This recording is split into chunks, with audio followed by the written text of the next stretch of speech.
Приветствую всех участников чата нации лидеров. Давно я с вами не встречалась лично. Я уже больше месяца не было таких мастер-классов, а только голосовые чаты. Даже немного соскучилась, признаюсь. Ну и по традиции я хочу поприветствовать всех, кто с нами впервые, и рассказать коротко о нашей платформе. Нация лидеров – это в первую очередь сообщество, которое создает и развивает экосистему образования взрослых. Нация лидеров создана белорусами для белорусов, для того, чтобы дать возможность активным людям Беларуси восполнить недостатки своих навыков и знаний.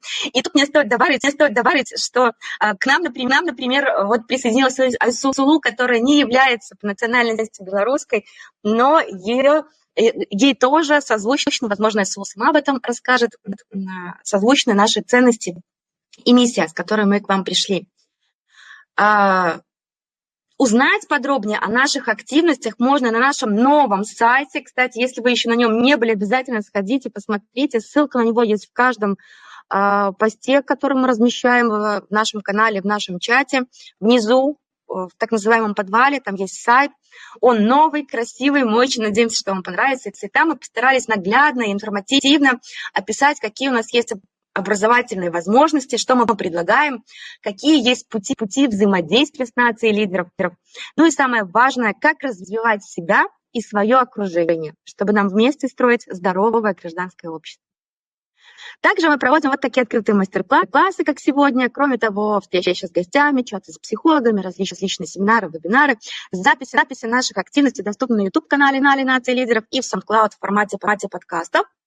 Памятки, тезисы, какие-то короткие выжимки можно найти у нас на Телеграм-канале, в Фейсбуке и Инстаграме.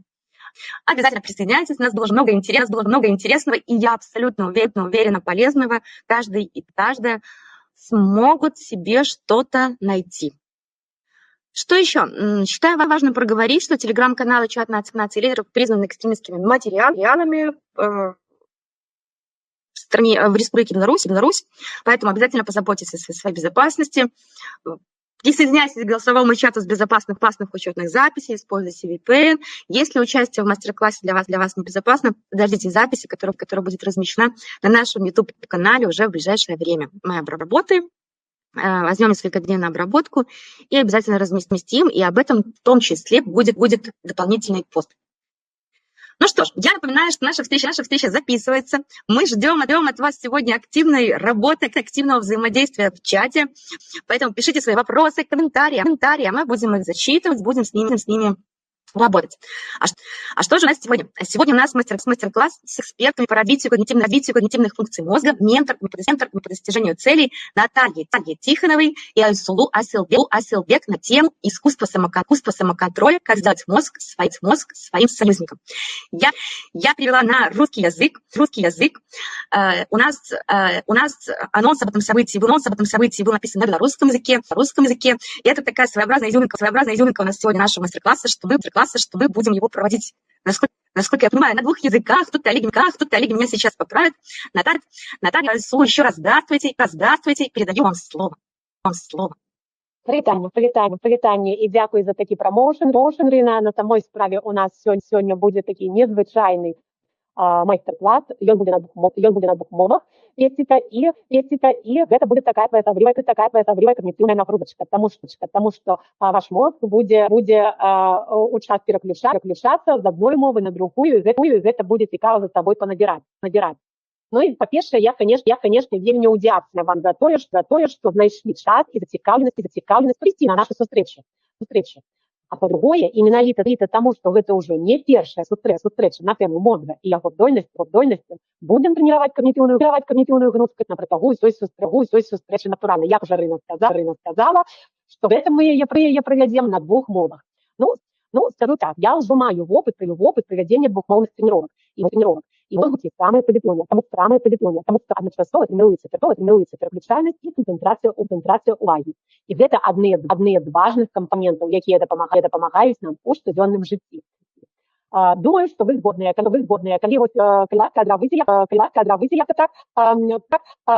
так пишут сюжет, що беларускую мову радуе, дякую, не вельмі прыемна за падтрымку.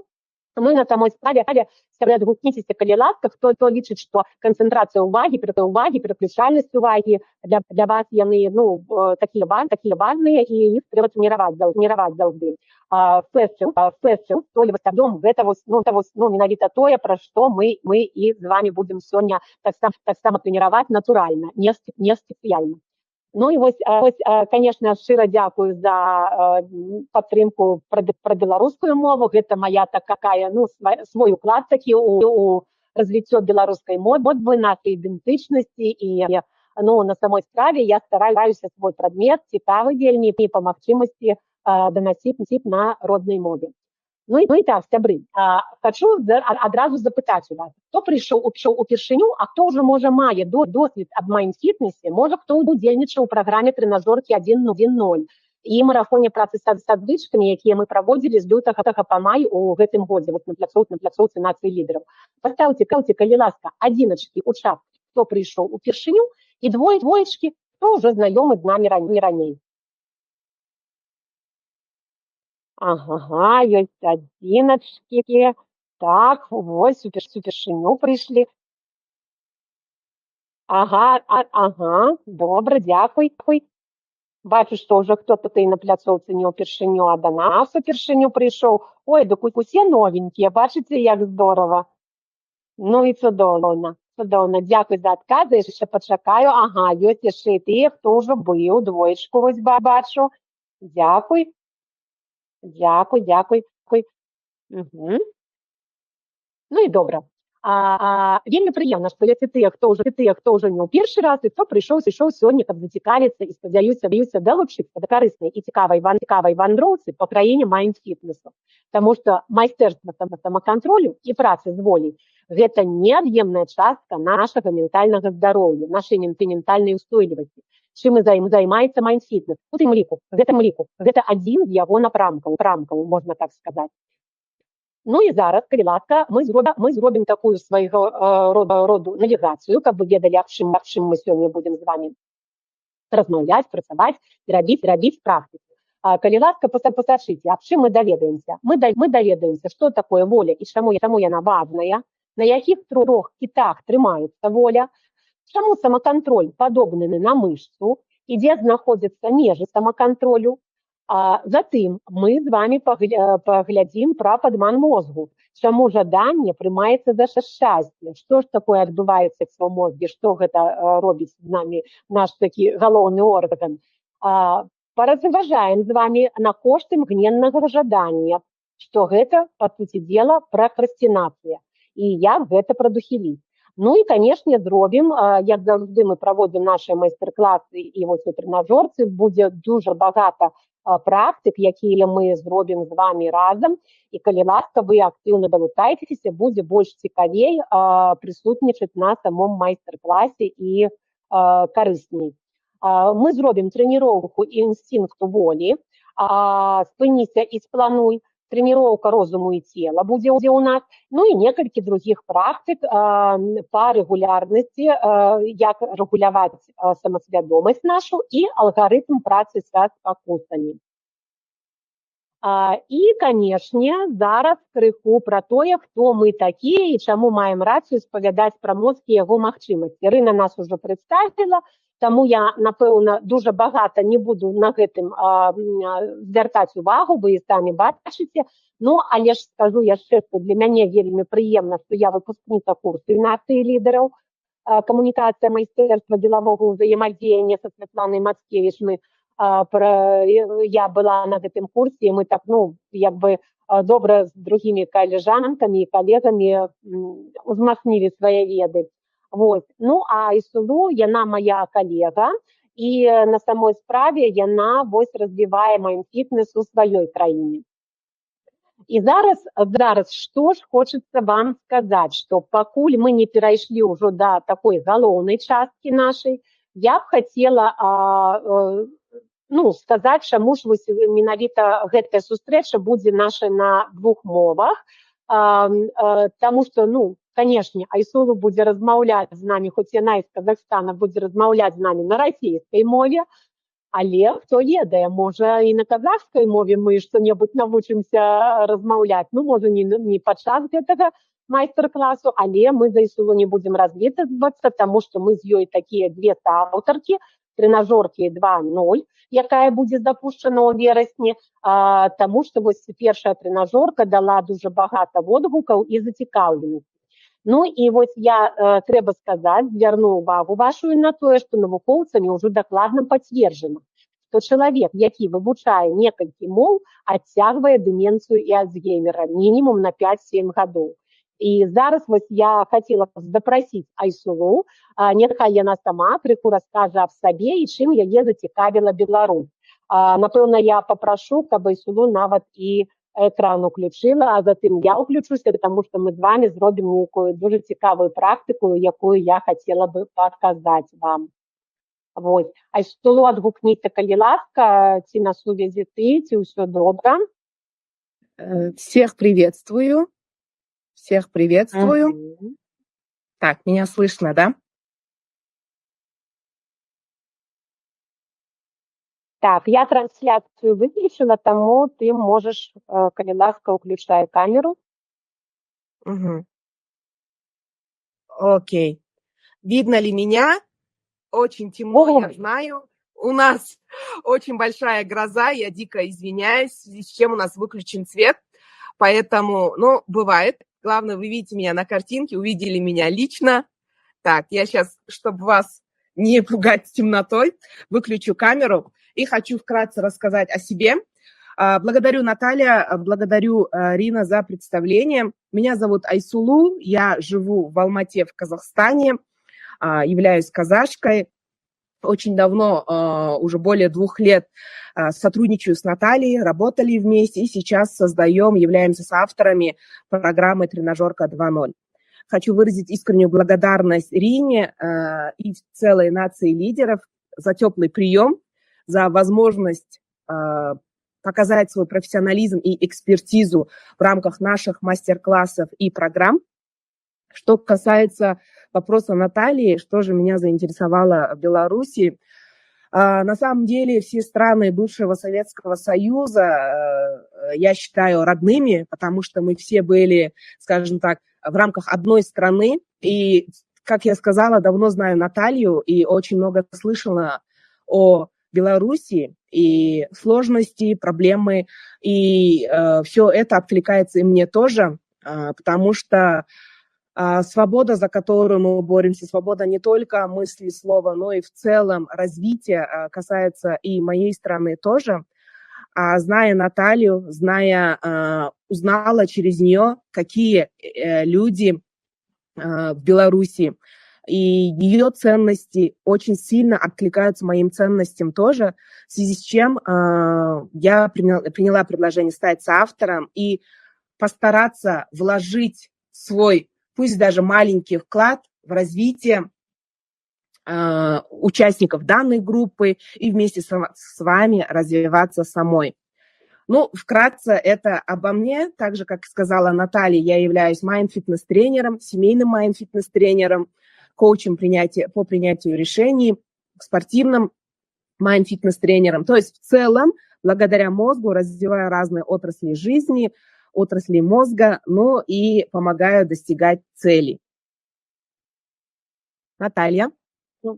Так, дякую, Айсулу. Я думаю, што зараз ужо нашы ўсе удзельнікі, сябры, яны больш даведаліся, чаму ж менавіта Казахстан запрасілі і як, ну, як бы адбылася гэтая наша сустрэча з табой. Ну і зараз, калі ласка, я уключу экран, таму што, сябры, прапаную вам зараз менавіта паглядзець на тое, як жа вось мы будзем падыходзіць да тэмы воля і самакантроль, якія дуже важныя ў нашым жыцці. Тэма такая, якая важна для таго, каб ставіць мэты, ісці да іх, каб вось менавіта была воля пачаць і самакантроль дайсці да нашай вось кропкі Б. І, канешне, для таго, каб вось мозг трымаць у тонусе, дуже памагае нейрагімнастыка. Але мы сёння з вами зробім, вось пачнем з гэтага, не толькі нейрагімнастыку як практыкаванне, таму што яшчэ Арыстоцель казаў, што рукі – гэта вышедшы наружу розум. І вось менавіта праз мелкую маторыку навукоўцамі дакладна ўстаноўлена, што нашыя ўсе органы, не толькі вось акупунктура, якая, ну, органы цела, але і менавіта в обласці і часткі мозга якраз такі пачынаюць актывізироваться, калі мы синхронна робім адначасова дзеянні рукамі і пры гэтым даем умацаванне таму, што мы запускаем і левае, і правае паўшар'е нашага мозгу. Гэта левая лагічная частка нашага мозгу, а правая гэта творчая. Ну, але яшчэ не ў гэтым толькі уся справа. Справа яшчэ і ў тым, што калі запускаецца ў працу левае і правае паўшар'е, іх аб'ядноўвае такая назва, можа не дуже прыемная, мазолістае цела называецца. Але вось у мозгу яно ёсць.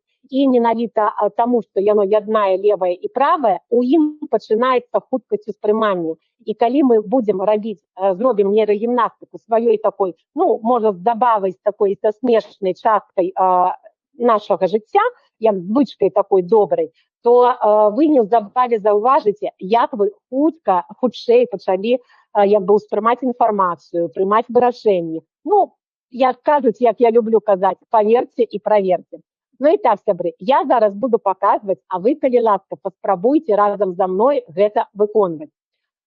Зробім такое практыкаванне, якое вельмі простае. Трэба зрабіць дзве рукі так спачатку, так, ну, як бы окей сказаць, затым можна сказаць клёва і затым перамога. І медленно пачынаем. Окей, клёва, перамога. Окей, клёва, перамога.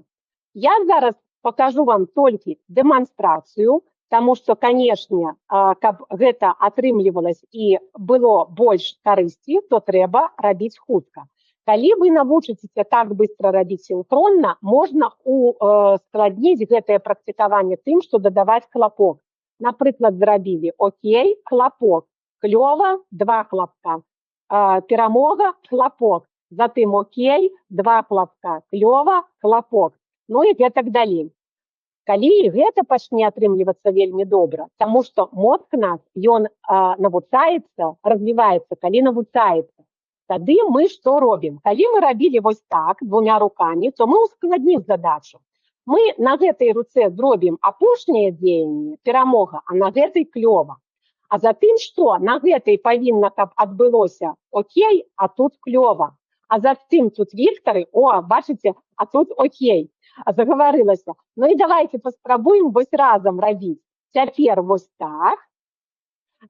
Старайцеся не глядзець. Затым так, вось так.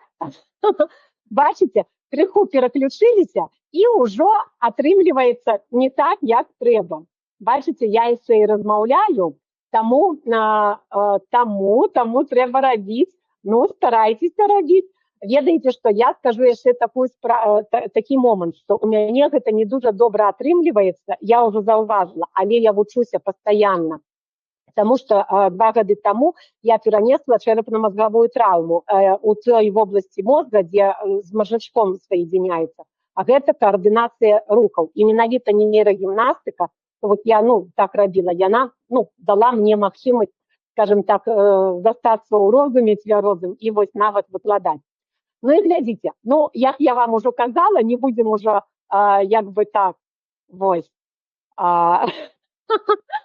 так, так і так. Ну вось, а цяпер ускладнім, давайте зробім яшчэ рухамі другое. Тут перамога, а тут як бы такі вось, усё добра. І затым паспрабуем мяняць. Перамога, і там усё добра. Перамога, і ўсё добра. Вось так. Гэта як быццам другі рух, пакажу вам, калі ласка рабіце. Ну, а калі ўжо пачнецца добра атрымоўвацца, то праз хлапок. Але закончыць нашу нейрагімнастыку я прапаную вось чым. Зараз усім вядома, што беларусы вельмі добра сябруюць. Таму мы зробім сяброўства вось так. Ну, вось як бы так, да? Сяброўства, затым замочак, і з другой часткі сяброўства. Замочак і сяброўства. І цяпер, калі ласка, толькі не ляніцеся, старайцеся, я яшчэ раз паўтару, старайцеся рабіць гэта з намаганнямі. Значить, ось я ще раз так, посябравалі, затым у замочак схапілі і з другога боку посябравалі. І рабіце гэта як можна хутчэй і з намаганнямі. І вось менавіта, яшчэ рабіце так, каб правільна і дакладна рабіць. І вось я упэўнена, што пакуль вы робіце, кожны з вас ужо адчувае, што гэта далей як бы атрымліваецца з нейкімі намаганнямі такімі. Ужо не так лёгка робіцца. Нават па руках пайшла якая-то маленечкая стома. Навошта мы гэта робім? Такім чынам мы паказваем нашаму мозгу, што намаганні рабіць мы можам і нават трымаць іх, які-то і нават доўгі час. І вось рабіце, калі ласка, гэтае практыкаванне, такое, як бы крыху пазней вы даведаецеся, як жа фізічныя намаганні звязаны з самакантролем і волей. Што адбываецца ў гэты час? Наш мозг, як быццам, запамінае тое, што намаганні рабіць ён можа, і што у нас атрымаецца новыя нейронныя сувязі, якія называюцца сінапсамі. І ў наступны час, калі на самой справе вам трэба будзе прыняць нейкія намаганні, прымяніць іх да якой-то вашай іншай справы, ваш мозг ужо хутчэй узгадае і пачне гэта рабіць да намаганняў аднасіцца як бы мякка, таму што ён ужо будзе ведаць, ужо нейронныя сувязі ў яго ўсталяваліся. Гэта адно такое з маленечкіх практыкаванняў, якое можа запусціць, як бы мосцікам такім з'явіцца вас у намаганні, якія трэба рабіць для сур'ёзных справаў. Такую нейрагімнастыку зрабілі, паднялі сабе настрой падняўся, гэта значыць, у мозгу выпрацавалася такая, як бы нейрамедыятары, такія як дофамін. А дофамін гэта, як быццам наша такая батарэйка, энерджайзер, якая дае магчымасць нам працаваць дуже доўга. Давайте зараз, калі ласка, я папрашу вас, напішыце ў чаце, хто ж выконваў нейрагімнастыку, ці атрымалася, ці не, і як для вас адбыліся вось гэтыя практыкаванні з намаганнямі, ці адчулі вы сілу, а я пакуль пераключу на прэзентацыю, каб мы ўжо пачалі працаваць менавіта па нашай тэме. Калі ласачка, пішыце ў чацік. Шчыра ўдзячныя будзем вам за вашы адказы.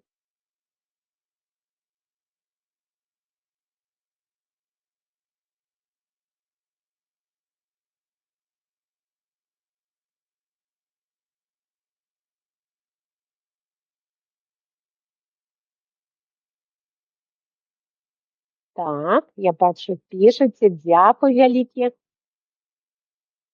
Дзякуй вялікі за то, што пішаце, так. Вось каму-то лягчэй было першае, другое, чым першае. Адчулі сілу, першае чажэй, усё забылася, як рабіць першае, а другое памятаю. Добра, сябры, пішыце, калі ласка, вы ведаеце, што гэта ўсё і па нейрагімнастыке, калі вас зацікавіла, то гэта будзе ўсё прапанована ў нашай трэнажорцы 2.0. Там будзе цэлы блок гэтаму прысвечаны і нават маленькія ролікі запісаны. Так, і вось двумя аднолькавымі разамі атрымоўваецца вельмі добра, а калі трэба змяніць іх ужо вельмі складана. Вось якраз такі пра тое і рэч вядзецца гутарка, што калі вы толькі крыху зменіце, як бы на 5 градусаў зменіліце, і ўжо іншы вынік. Окей, сябры, дзякуй вам за ваши адказы, а мы пойдзем далей. І тут я у вас запытаюся, глядзіце, што для вас воля і самакантроль? Постарайтеся адказаць для сябе і нават, можа, у чаце што-небудзь закінеце. Як бы я зрабіла так, гэта добрая адмазка, каб працягваць нічога не рабіць. Ці можа гэта добрая дапамога, каб падняць сваё жыццё на большы ўзровень. Вы можаце адштурхнуцца ад гэтых падказачак і напісаць сваё. Што ж для вас менавіта воля і самакантроль? Крыху пачакаю, пакуль вы напішыце.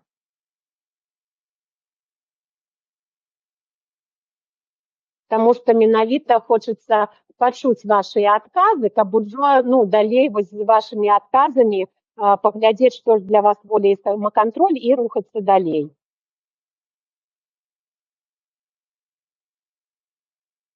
Ага. Можешь рабіць, што на самом деле хочаш рабіць, так? Для мяне гэта ўпэўненасць у сваіх сілах. Мгм. Ну, як бы гучыць так, прымусіць сабе спачатку рабіць тое, што трэба, а затым ужо як бы мозг дазволіць зрабіць тое, што хочацца, так? Так, ну, глядзіце, так, пакуль вы пішаце, а я скажу так, на самой справе, вы якраз таки вось у першых, што я бачу, можа, у мяне тут, ну, крыху з запазданнем прыходзіць вашае напісанне, таму трэба і на прэзентацыю глядзець, на тое, як вы пішаце. Вось, і тут такі момант, што з вашых адказаў ужо нават самых первых бачна, што воля гэта такі рэсурс, які выпрацаваны нашым мозгам праз вот менавіта сілу такую «хочу», «трэба», так, вось, ага, сила порой разрешить себе отдохнуть, если перегибаешь с делами, так, ну, як бы, як раз таки про гэта зараз вы і будете даведвацца пра тое, на якіх же 3 кітах стаіць гэтая наша воля, і Айсулу, калі ласка, я цябе запрашаю.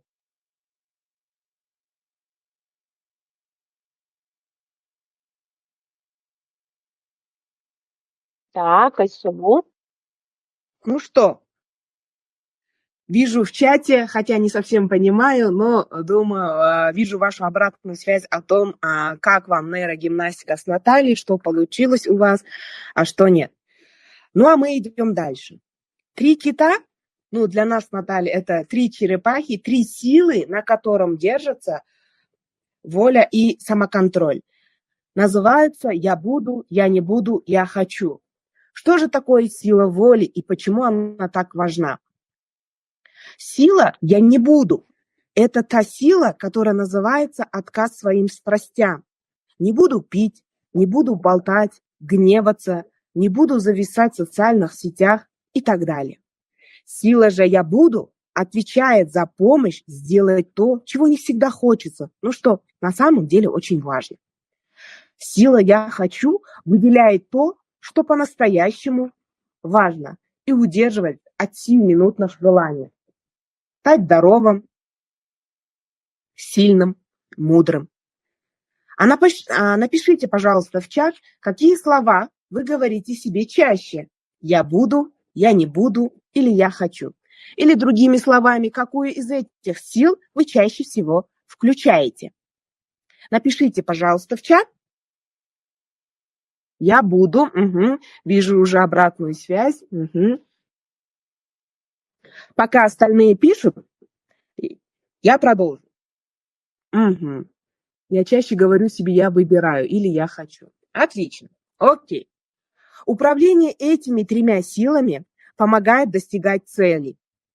Первое правило силы воли – познать себя. Определенно многие из нас сталкиваются с самопознанием постоянно. Ведь это бесконечный процесс, который длится на протяжении всей жизни. Посетив в молодости храм Аполлона в Дельфах, Сократ проникся глубоким смыслом надписи «Познай самого себя», начертанной мудрецом Хилоном над входом. И она стала девизом его философии. Смысл изречения сводился Сократом к рекомендации осознать свои способности и возможности, утверждению полезности объективной самооценки. В наше время самопознание помогает нам обрести себя, реализоваться в профессиональной и личной жизни, быть счастливыми. И, конечно, чтобы познать себя, увидеть свои сильные стороны, которые, дополнив волевыми усилиями, помогут продвинуться в наших желаниях. И осознав свои слабые стороны, которым, применив самоконтроль, мы делаем так, чтобы они не мешали нам достигать целей. Это искусство, которому нужно научиться. Было бы вам интересна такая тема? Или, может, для кого-то это очень важно? Дайте, пожалуйста, реакции в чат, чтобы мы понимали, как для вас тема в целом самоконтроля и силы воли. Жду вашей реакции. Ага, я буду, а хотелось бы, я хочу. На самом деле, на самом деле вы сейчас в течение нашего мастер-класса убедитесь в том, что эти 3 кита «я буду», «я хочу», «я не буду» – это не как бы раздельные части, а это как мозаики одного механизма.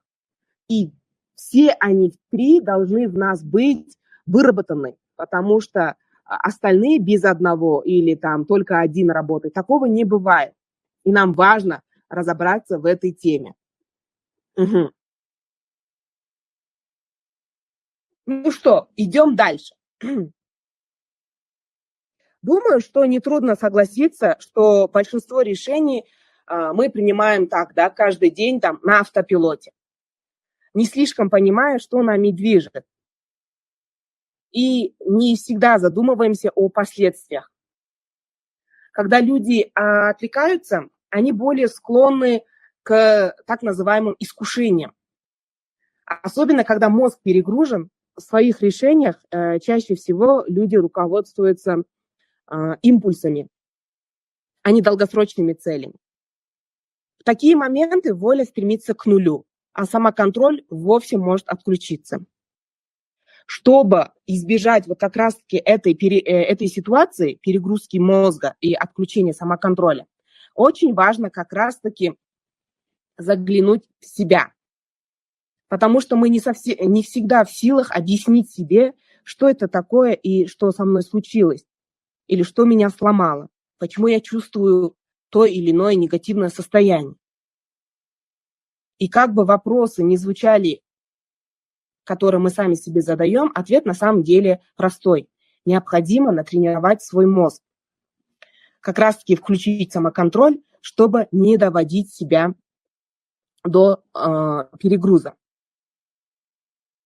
Если постоянно тренировать самоконтроль, то мозг улучшает определенную свою зону.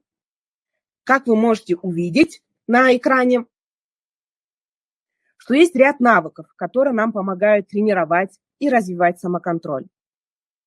А самый действенный метод это сделать, он очень прост, и наш мозг его спокойно принимает. Это медитация. Да, на самом деле о медитации говорят все. И хочу подчеркнуть, что медитация – это не всегда просто сесть в позу лотоса, раскрыть ладони и что-то делать. Суть медитации заключается в том, чтобы мы научились контролировать свое дыхание.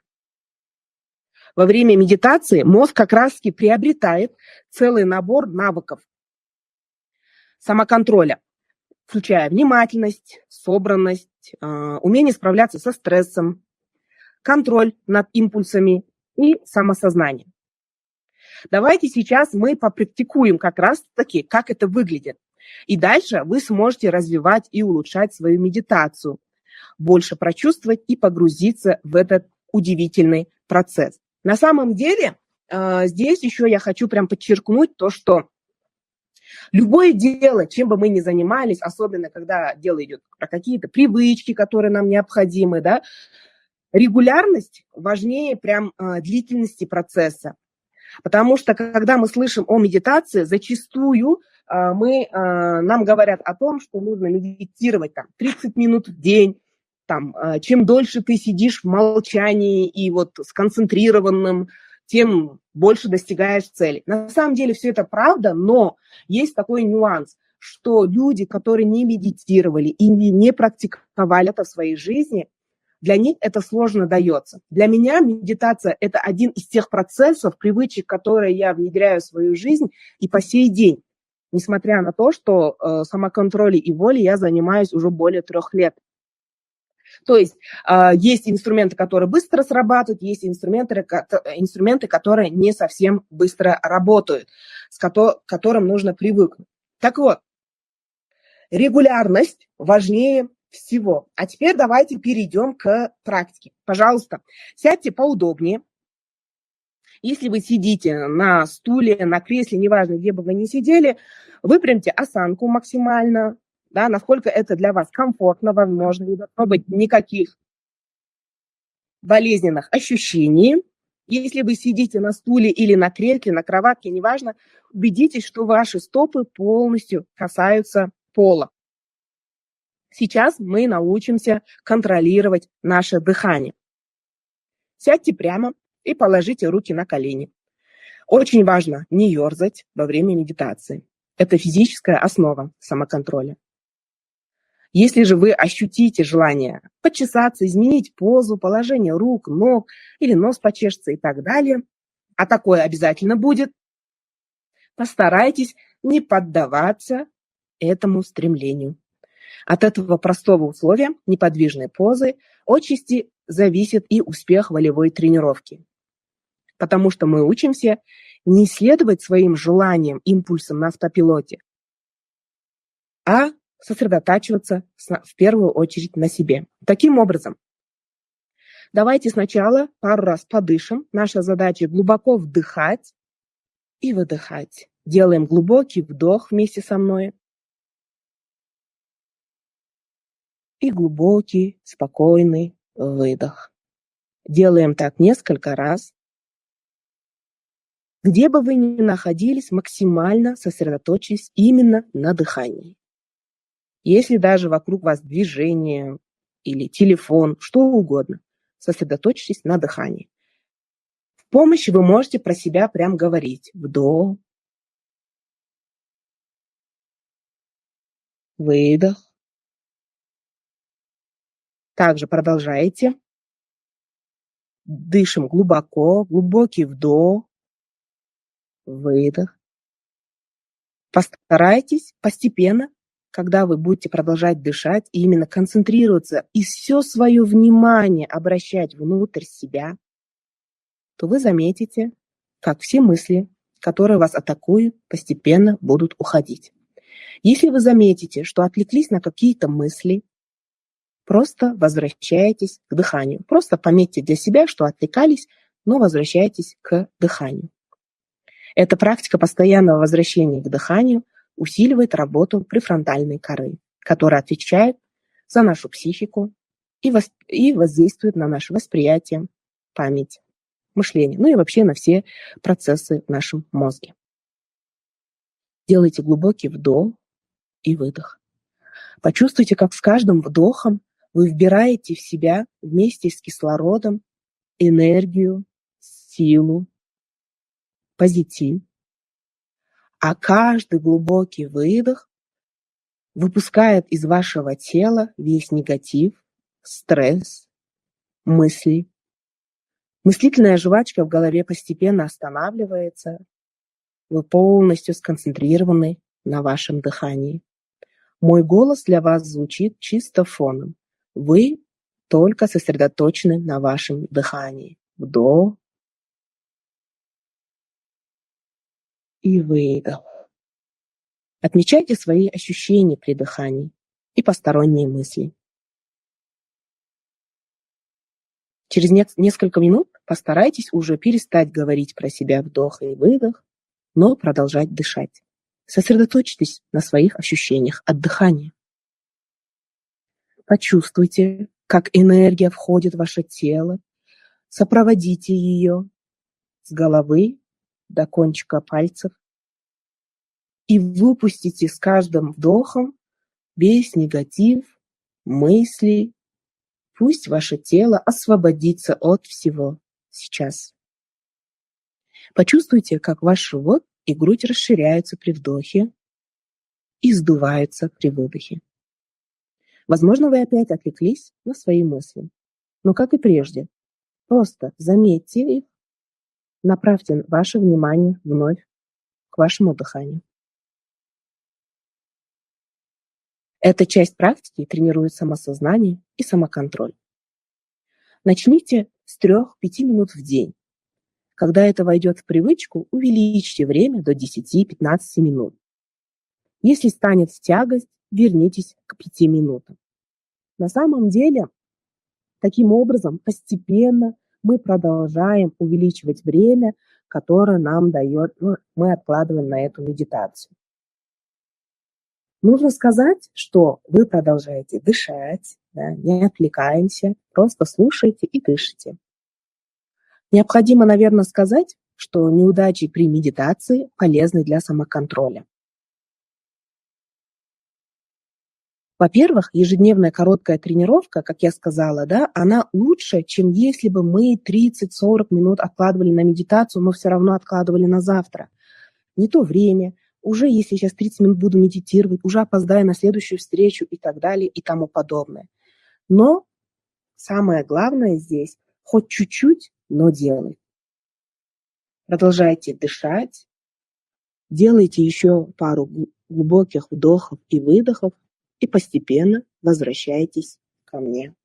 Если во время практики вы закрывали глаза, делайте вдох, открывайте свои глаза, возвращайтесь к нашему мастер-классу. А я продолжу.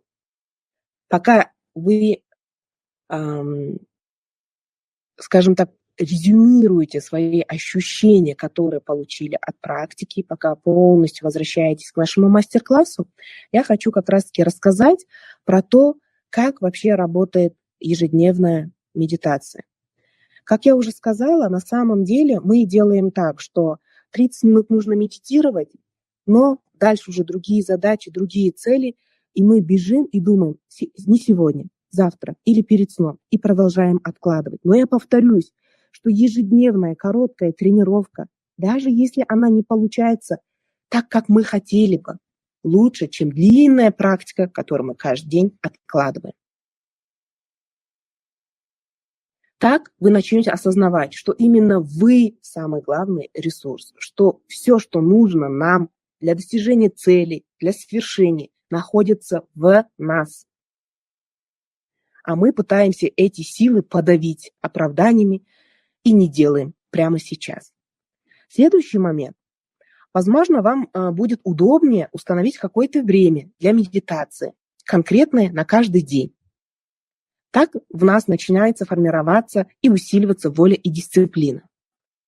Но и если это невозможно, то есть установить определенное время, то будьте гибкими, медитируйте, когда получится.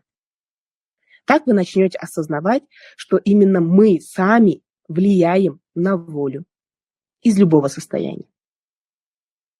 Суть медитации не в том, чтобы избавиться от всех мыслей.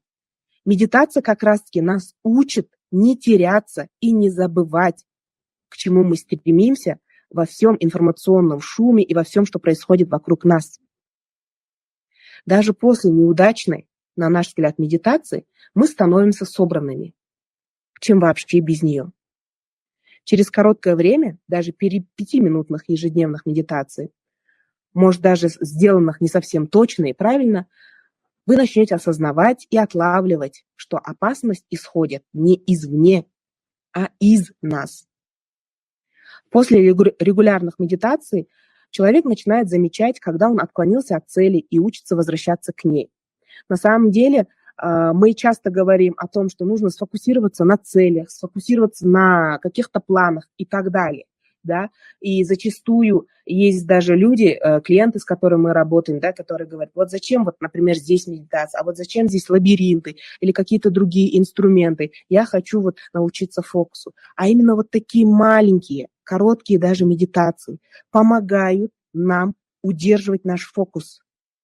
Сейчас вы контролируете свое дыхание, и в целом ежедневно вот такая тренировка контроля дыхания помогает нам в целом в жизни, когда мы даже, находясь в очереди, мы не стрессуем, мы можем просто сделать пару глубоких вдохов и выдохов.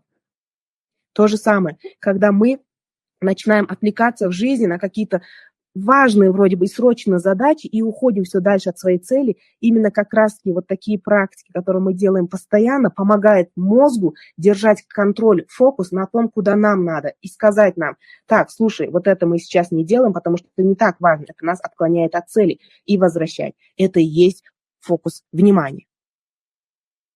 Думаю, что почти у каждого из нас есть свои искушения. Причем они подстерегают нас. И пока мы не перешли вот к следующей, скажем так, практике небольшой, могли бы вы в чате, пожалуйста, дать обратную связь, получилась ли сейчас у вас эта практика с медитацией, смогли ли вы сконцентрироваться на вашем дыхании, или, может, все-таки что-то вас отвлекало, может быть, мой голос отвлекал. Поэтому, пожалуйста, напишите в чат, как у вас прошла практика, будет очень интересно узнать. Так, Мгм. Вижу сообщение, не везде понимаю полностью, но Наталья мне переведет. Вижу, что вы печатаете, поэтому, пожалуйста, пишите вашу обратную связь по практике. Очень важно понимать, что прошло так, может быть, что-то больше раздражало, или, может быть, наоборот помогло, потому что для нас это очень важно, чтобы мы в зависимости от вашей обратной связи могли улучшить нашу программу. Конечности отяжелели, разум полегчал. Отлично, отлично. Да, бывает такое, что нога как будто затекла, вроде бы ровно сидишь, или как будто кровь в одном месте застыла. Но то, что разум полегчал, вот эта фишка, это прям круто. Угу. Медитировать тяжко, не первый раз пробую, но отвлекаюсь. Да, бывает. И очень долго может быть. Поэтому не нужно, знаете, мозг реагирует так, когда мы сделали что-то, разные же факторы бывают. Вот я сейчас уставшая села медитировать, и у меня еще хуже получилось, или вообще не получилось. И мозг запомнил это так. Медитация – это плохо, это тяжело, это куча энергии и что-то в этом роде. Поэтому разные факторы бывают. Нужно вот потихоньку переходить к этому, чуть-чуть помедитировали, и потом дальше, чтобы мозг не пугался.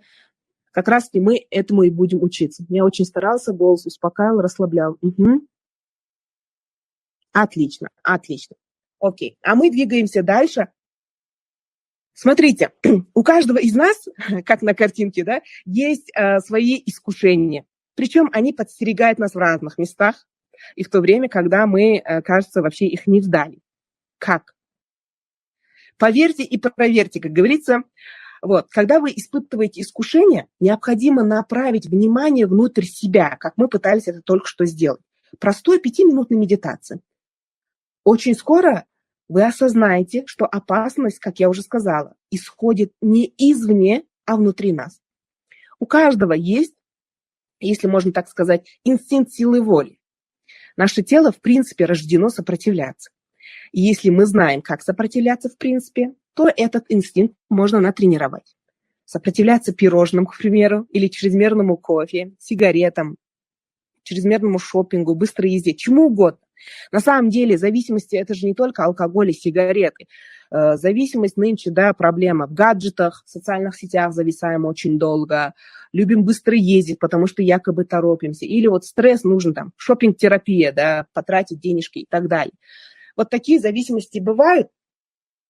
Я предлагаю сейчас провести эксперимент, который называется «Додышите до самоконтроля». Пожалуйста, все, кто нас слушает, буду благодарна, если у вас есть прямо сейчас, что можно положить прямо перед вами, что-то из вашего искушения. Может быть, шоколадка сладкая, от которой вы хотите отказаться, пирожные, сигареты, телефон, социальные сети, через которые вы залипаете в социальных сетях, да? Может, у кого-то есть свои предметы. Если это невозможно прямо сейчас, то постарайтесь это вообразить. А может быть, ваша страсть находится на картинке, посмотрите на нее, усильте вот это воображение, прям представьте. Так я отказывалась от хлеба, я уже 8 лет не ем хлеб. Чтобы похудеть. Похудела я на 50 и больше килограмм, это не только из-за хлеба. Но я к тому, что я знакома с этим экспериментом и знаю, что порой его очень сложно делать. Чтобы сейчас включить самоконтроль, надеюсь, вы представили или поставили перед собой ваше искушение. Чтобы сейчас включить самоконтроль, конечно же, быстрого решения нет.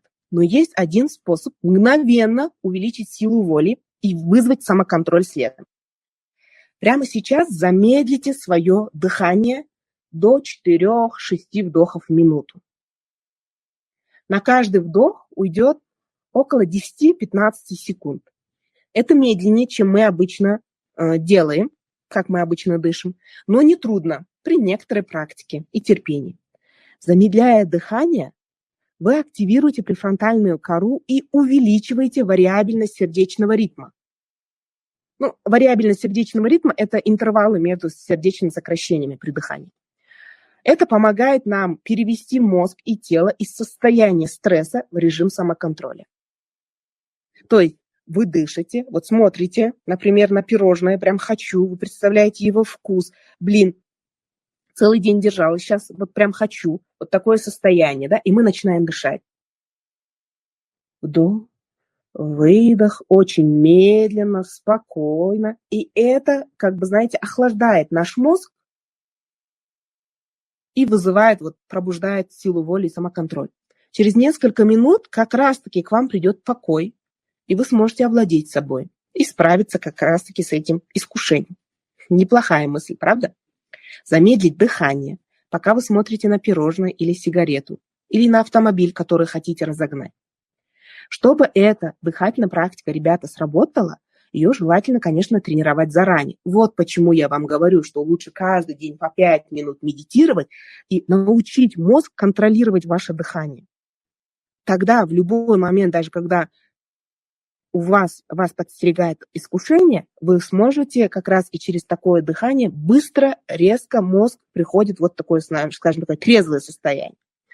Сначала, в принципе, нужно засечь, сколько вдохов в минуту вы делаете в спокойном состоянии. Потом нужно его начать замедлять. Большинству людей, кстати, гораздо проще дается замедлять дыхание на выдохе. То есть вот так вдохнуть и выдыхать очень медленно. Так что можно сосредоточиться и на выдохе. То есть будьте прям как раз-таки гибкими. Полный выдох поможет вам вдыхать глубже, без усилий. Если не удается замедлить дыхание до 4 актов в минуту, не огорчайтесь. Вариабельность сердечного ритма увеличивается по мере того, как частота вашего дыхания становится реже 12 актов в минуту.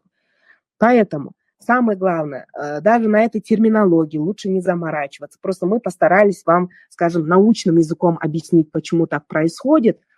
Просто дышите. Вот помедитировали, и вот даже вот сейчас, вот вдруг вышли из дому, и вот тут прям что-то захотелось, или вот ваше искушение, или после мастер-класса, ой, наконец-то сяду в ТикТок, сегодня что-то не заходил туда. Сразу дышим глубоко, вдох, выдох, и вы почувствуете через несколько таких практик, как вам легче устоять. Вижу вашу обратную связь. Я передаю свое слово Наталье. Так, да, ну што, сябры, Айсуло, дзякуй за такую практыку. Думаю, яна вам спадабалася, і пакуль вось я буду крыху спавядаць вам пра тое, як жа мы будзем рухацца далей і рабіць яшчэ знаёміцца і рабіць новыя прыёмы, як жа валодаць самакантролем і як зрабіць яго мастацтвам такім своеасаблівым.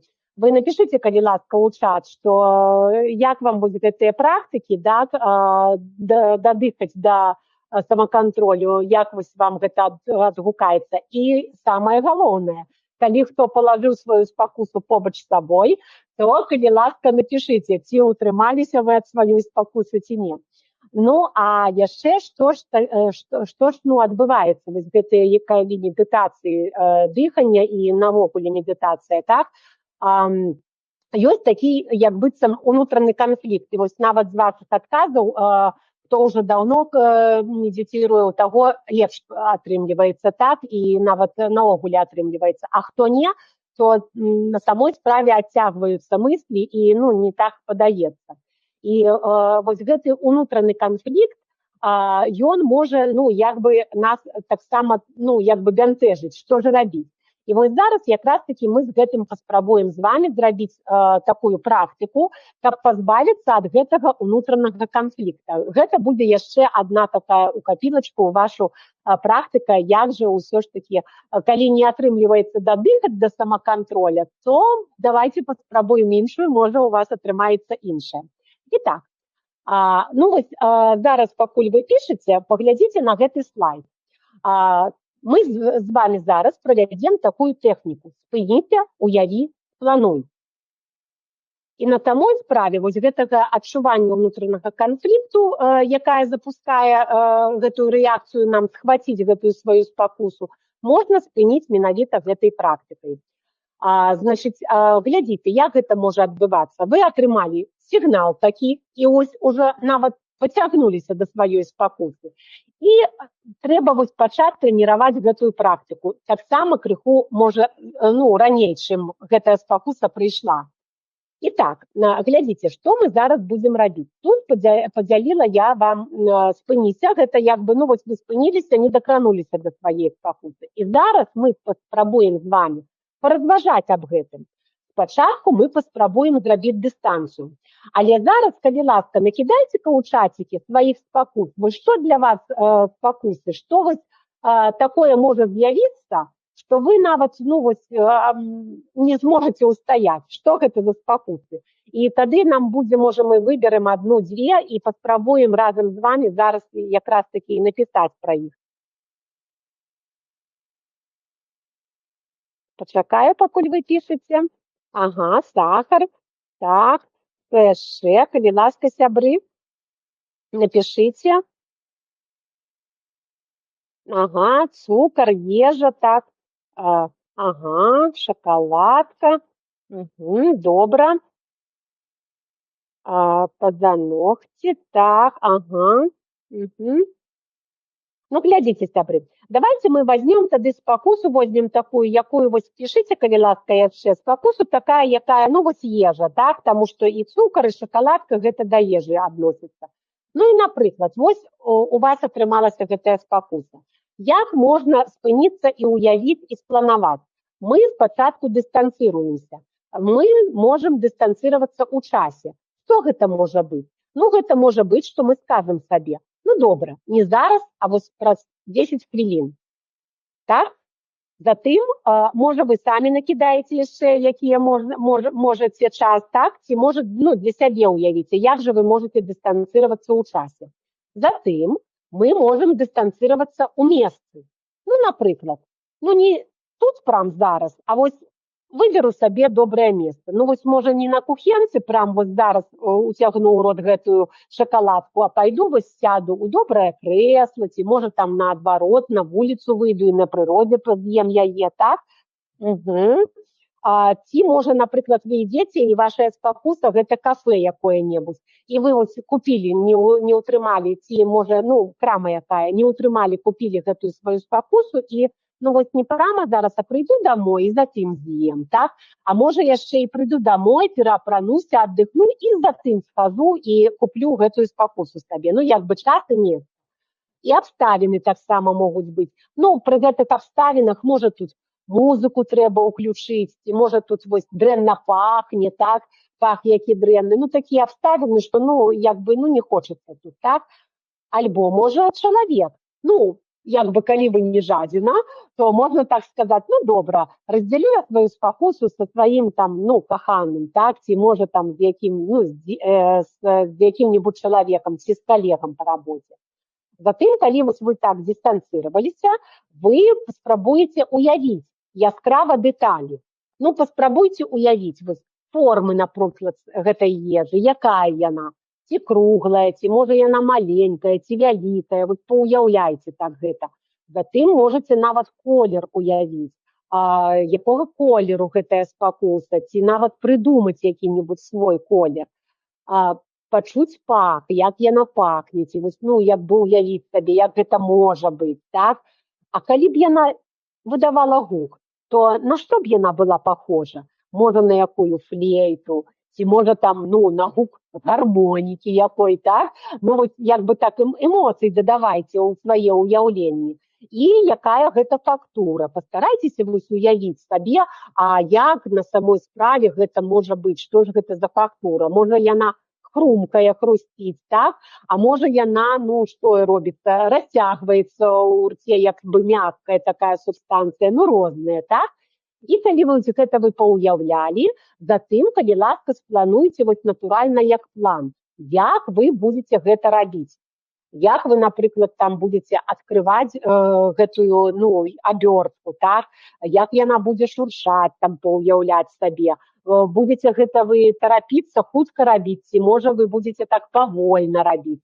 Што вы пры гэтым будзеце адчуваць, паўяўляйце, якія пачуцці будуць. Вы будзеце па маленечкіх кавалачках, ну, як бы ўжываць гэтую ежу, ці, можа, вы адразу вось проста ўсё з'ядзіце. І затым паўяўляйце сабе, а навогуле вы будзеце ўспамінаць пра гэта? А як вы будзеце ўспамінаць? Ці, ну, як бы, наколькі яскрава, а ці захочацца яшчэ? Ну, і вось калі зараз, ну, скажу такі, можа, і не сакрэт, можа, хто нават і ведае гэта. Таму што менавіта сакрэт нашага мозгу, ён якраз такі у тым, што для яго на самой справе няма розніцы. Зрабілі вы гэта ці толькі паўяўлялі сабе, так вось паразважалі аб гэтым, як вы гэта робіце.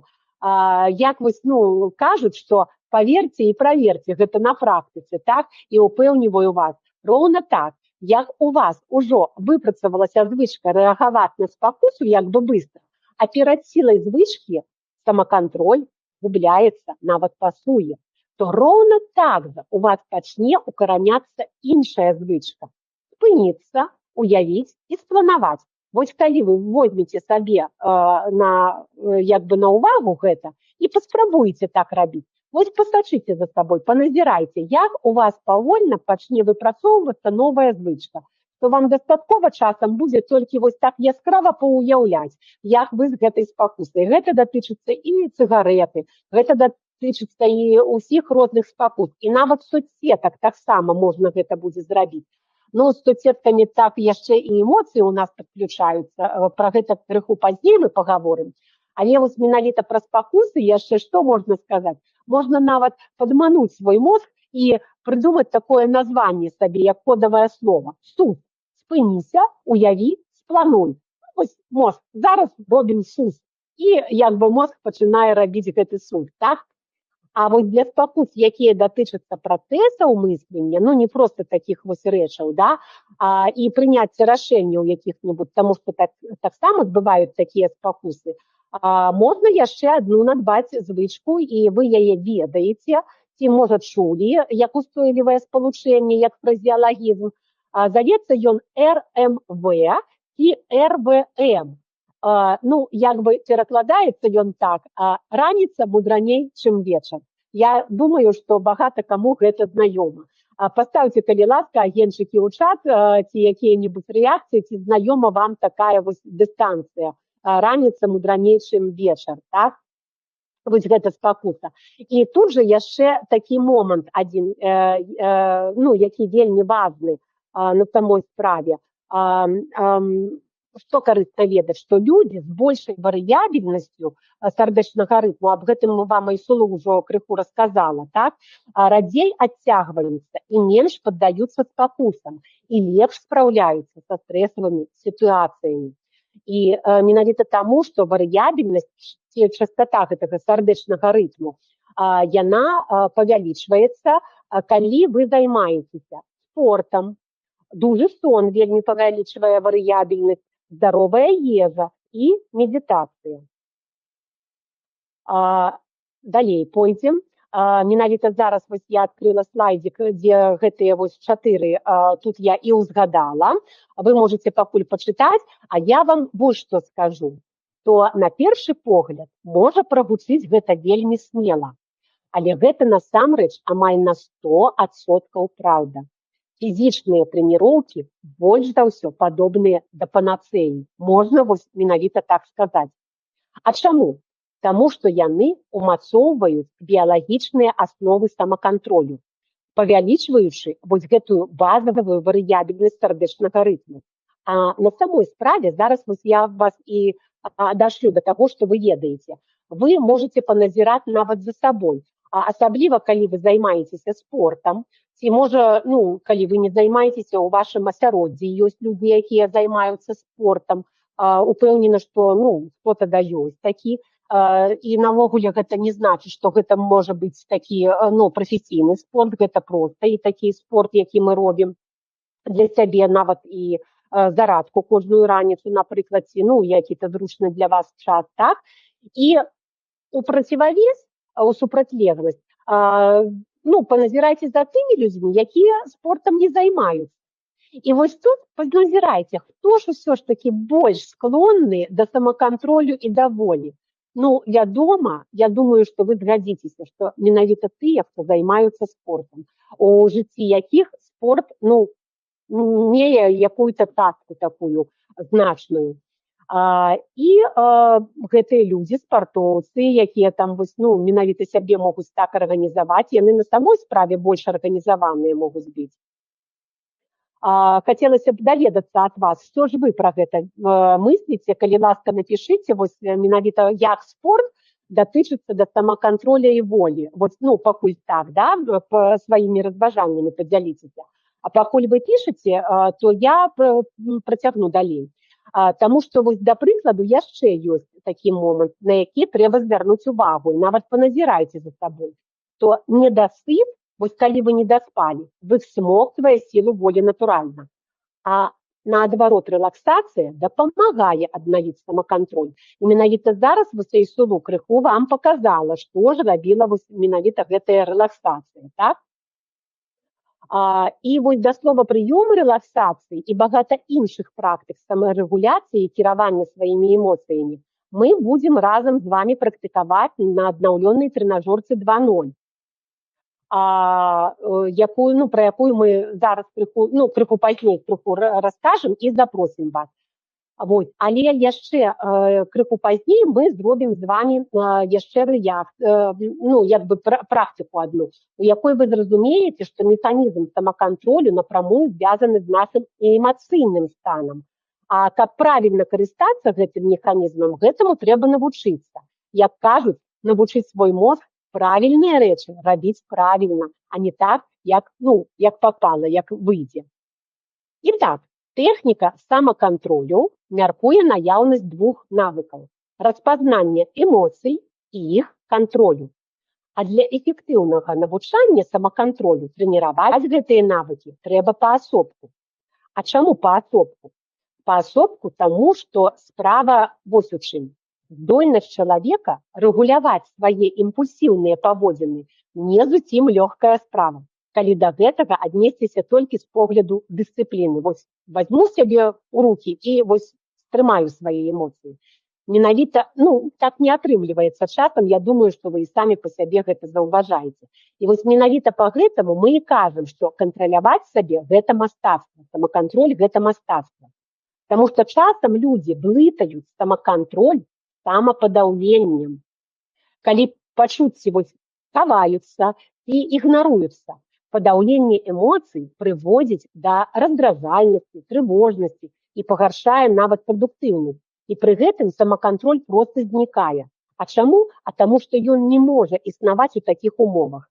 І асабліва, хто з вас блізкі да псіхалогіі, я думаю, што вельмі добра разумее, што адбываецца, калі чалавек блытае самакантроль і самападаўленне.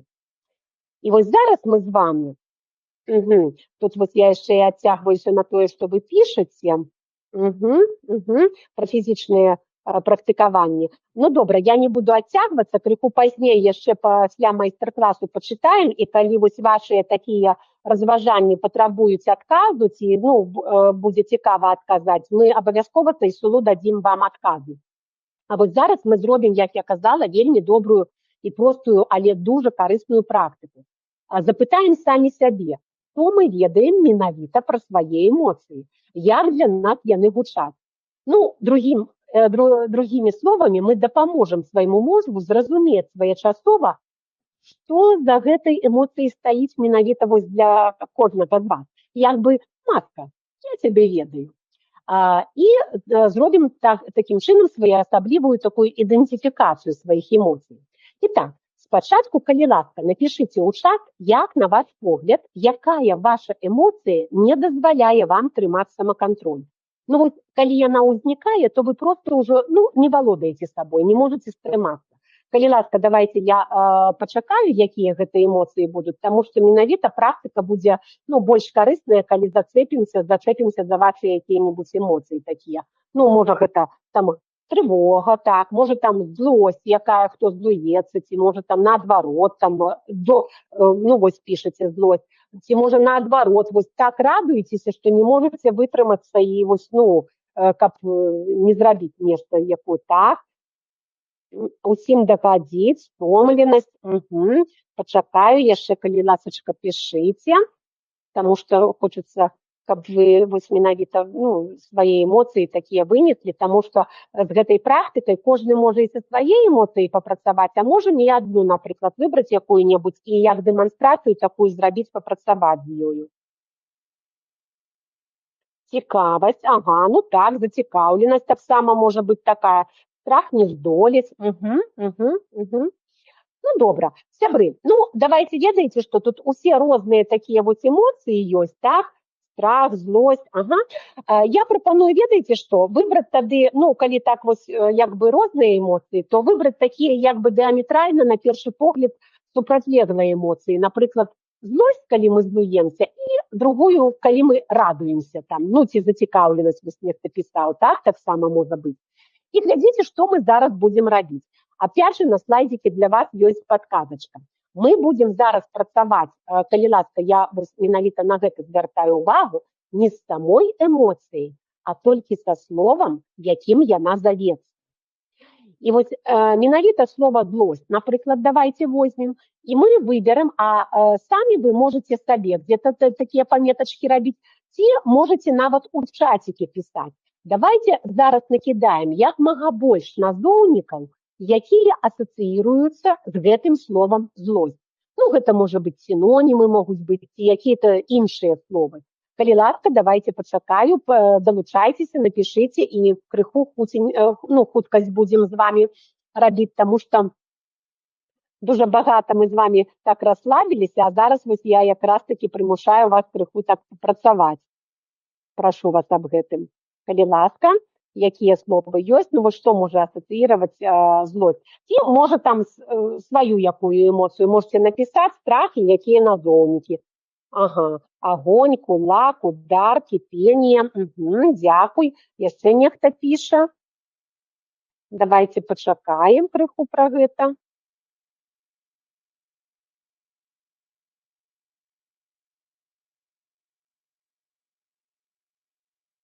Пачакаю, хочацца дачакацца, каб на самой справе вы напісалі пра свае эмоцыі і словы гэты. Агрэсія, сіла, так, ага, добра, разрушэнне, дзякуй. А цяпер давайте з вами прыдумаем прыметнікі. Якімі прыметнікамі можа быць акрашана як фарбамі, так, гэтае слова? Якія гэта могуць быць прыметнікі? Ці якая яна можа быць, гэтая злосць, напрыклад, ці любая ваша эмоцыя?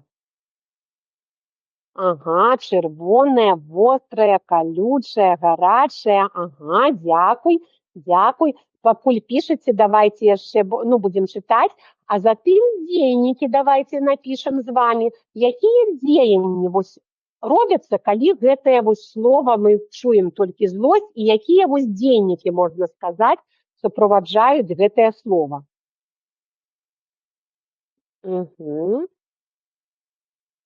Аранжевы, чырвоны, можа быць. Ну, а давайте цяпер пра дзейнікі, калі ласка, то есть якія могуць быць дзейнікі ў уяўленні, з чым гэта можа спалучацца.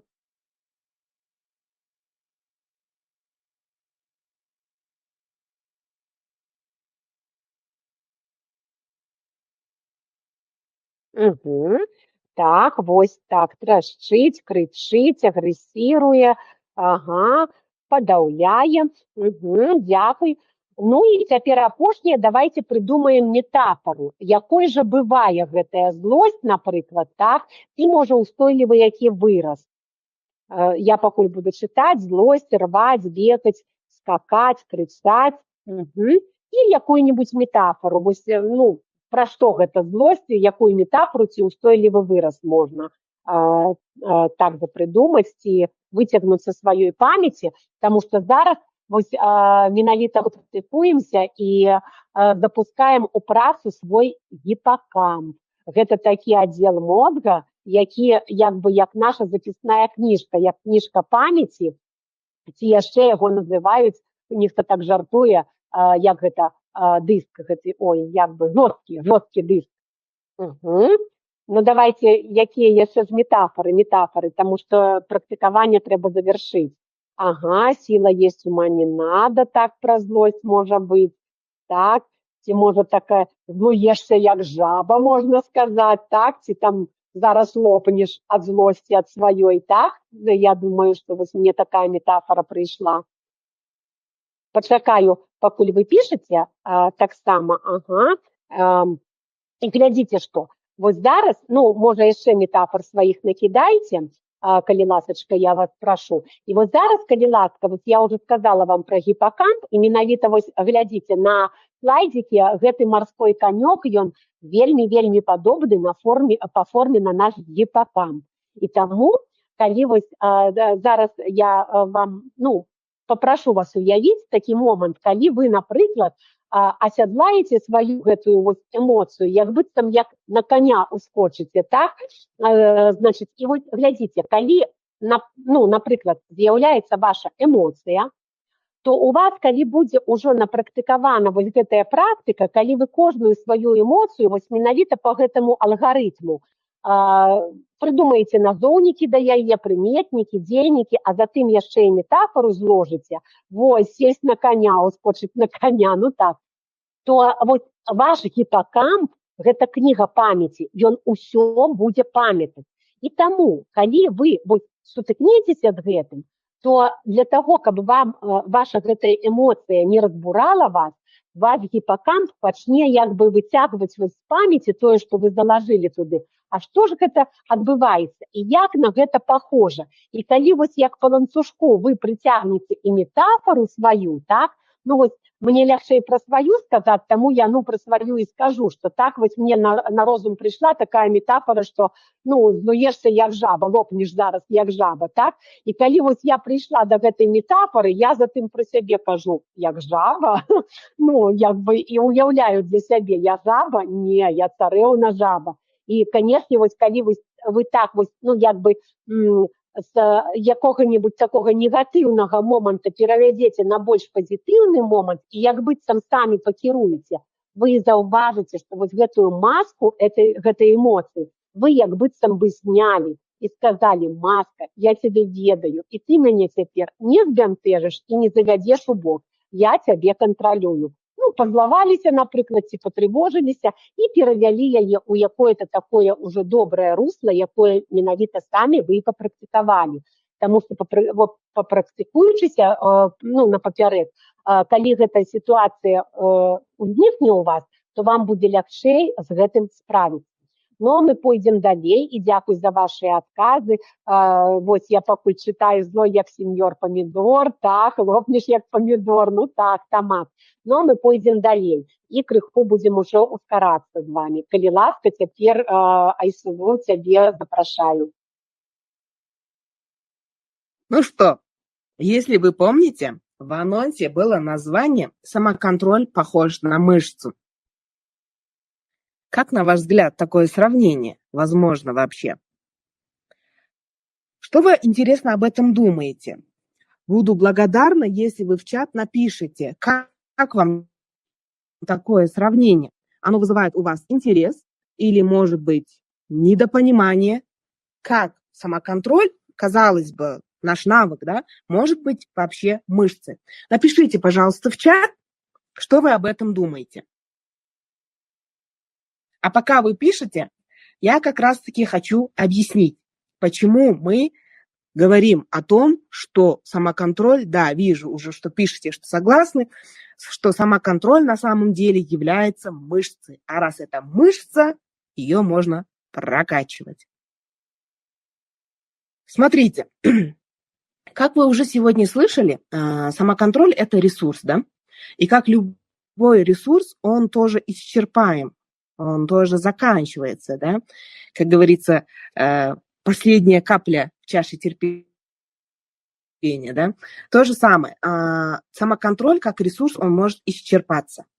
И определенно он наиболее высок с утра, когда наш организм только начинает свои активности, мозг только выходит из такого сонного дефолт-состояния, из пассивного режима в активный. В таком состоянии мышечного тонуса и мозговой активности мы самые ресурсные, да, на тот момент.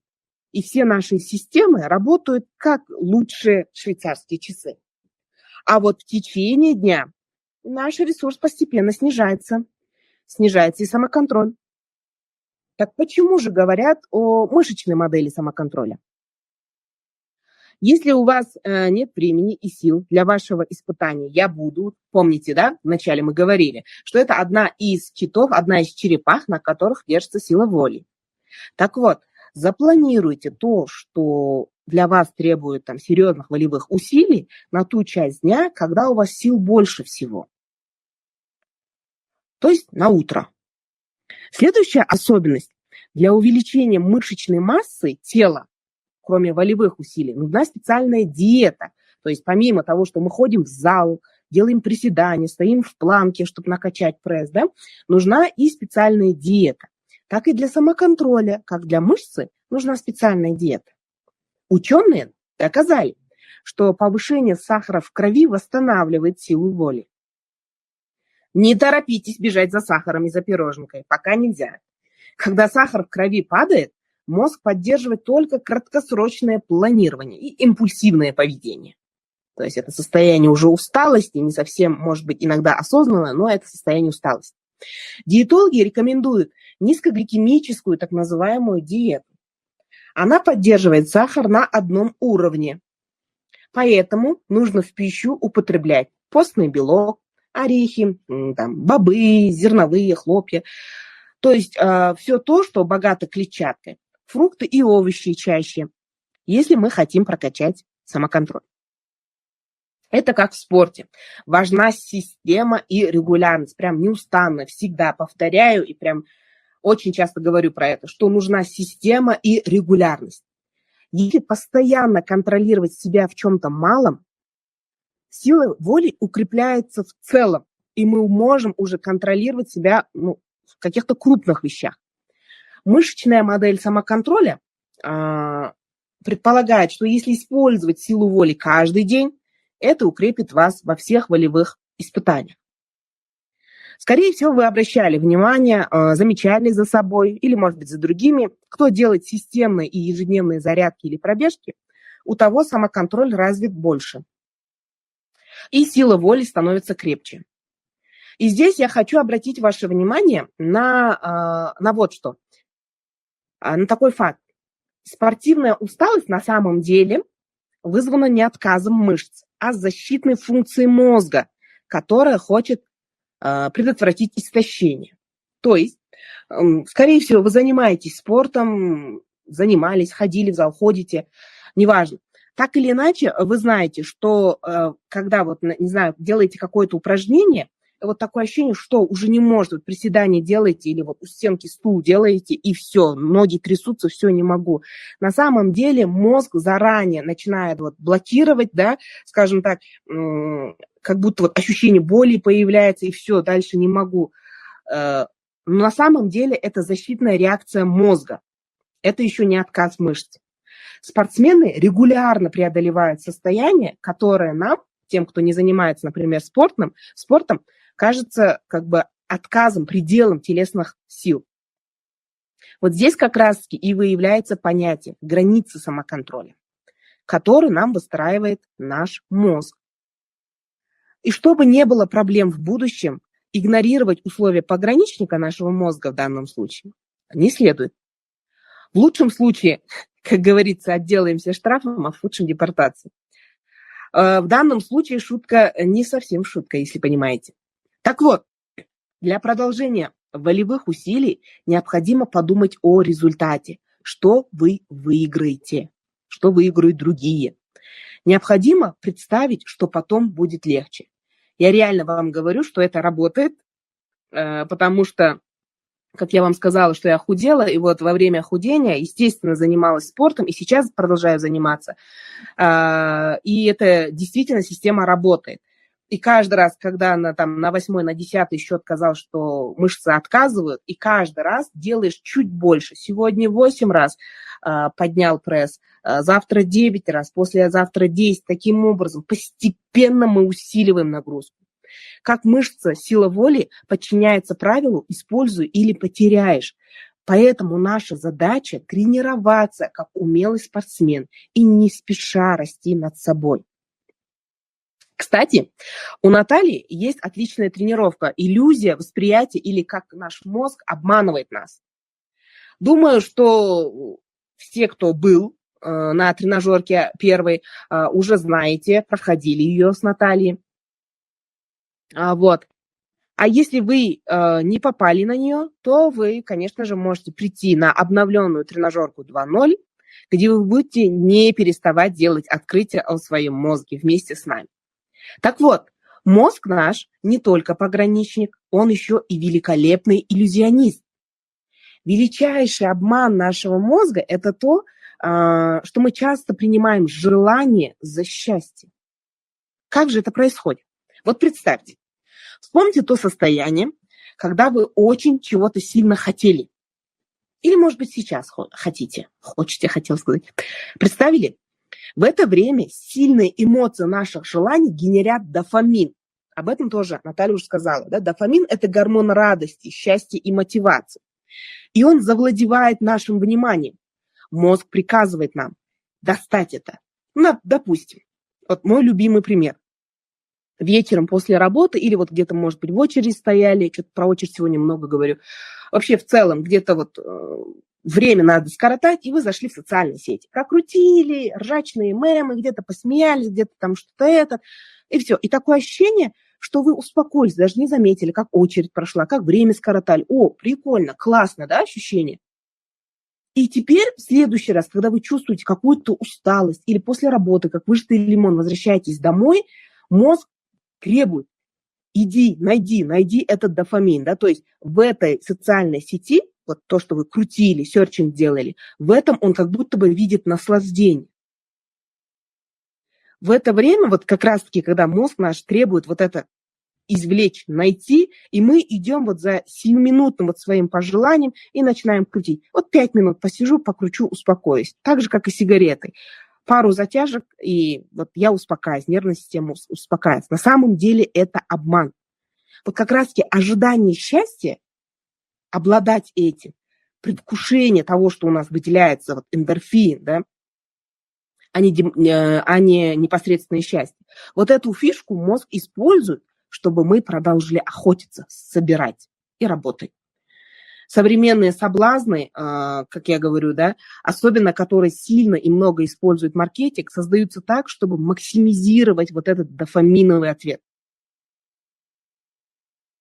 Как я сказала, вот мы в интернете серчим, смотрим и как будто бы успокоились. Легкое обещание награды работает как мощный антидот тревоги.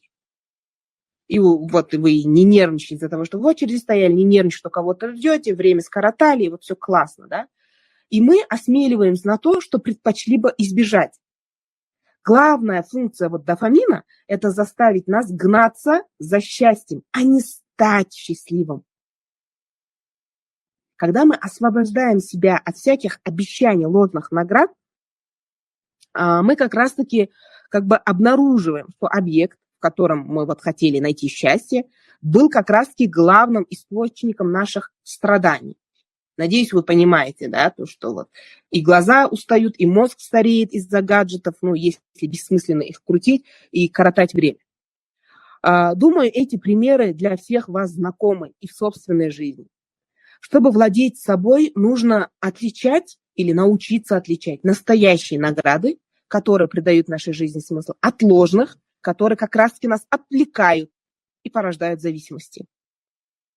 Конечно, немного грустно от осознания этого, но в то же время есть радость, что научить свой мозг искать верные смыслы, а не идти на поводу у ложных, можно.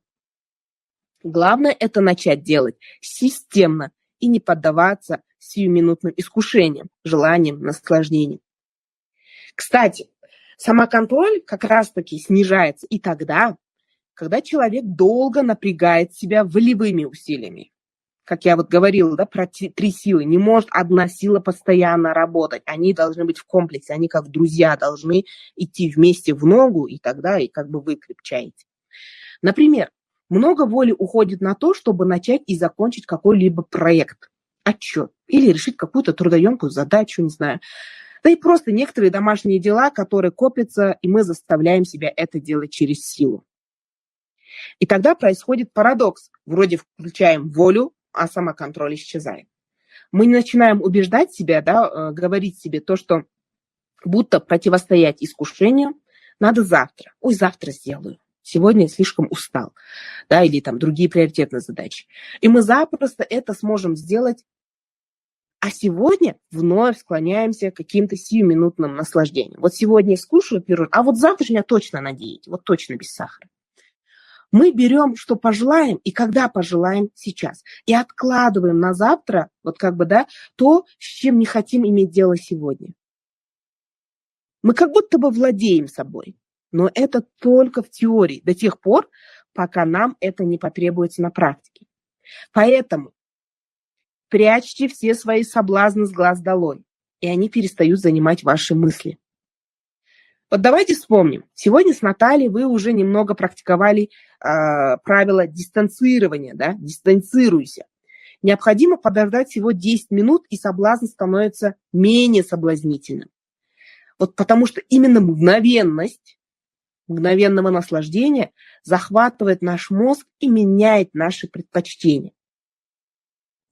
Это то же самое, вот если источник вашего соблазна, как, там, я не знаю, сигареты или там сладкое, ну, не покупать сладкое, или спрятать это, ну, дальше, да, чтобы под рукой было только вот там что-то из правильного питания, травка какая-нибудь, типа свежих листьев салата и так далее. И вот как только вы захотите сладкое, додышать, вот мы практиковали уже, да, дышите спокойно и как будто не хотите. Или же уговаривать, хорошо, вот сейчас сделаю и вернусь, тогда вот поем. Для более хладнокровных и взвешенных решений необходимо взять вот правило вот этих 10 минут вообще в целом в жизни, прежде чем поддаваться этому соблазну. На самом деле 10 минут это ведь совсем чуть-чуть, согласитесь. Но после, представьте, ведь ничего не случится, если вы отодвинете еще на 10 минут, а может даже на 10 часов. А если вы будете практиковать эти 10 минут, 10 часов каждый раз, когда поддаетесь 7-минутным искушениям, как раз-таки у вас начнет формироваться новая полезная привычка. И некоторые соблазны вы сможете откладывать уже на 10 дней. Вот я хочу, чтобы вы сейчас просто подумали. Конечно, каждый из вас это знает, но я хочу еще раз сфокусировать ваше внимание на этом. Вот подумайте только, кем вы станете или какой станет ваша жизнь через 10 месяцев, что вы сможете сделать для себя значимого и полезного вместо этого соблазна. И как изменится ваша жизнь через 10 лет. Кстати, эта же цепочка работает и в обратную сторону. Например, ну, поддались вы 7-минутному искушению, да, ну, съели вы эту пирожнику сейчас. Через 10 минут вы опять будете себя ругать. Да, и это уже эмоциональный стресс получается.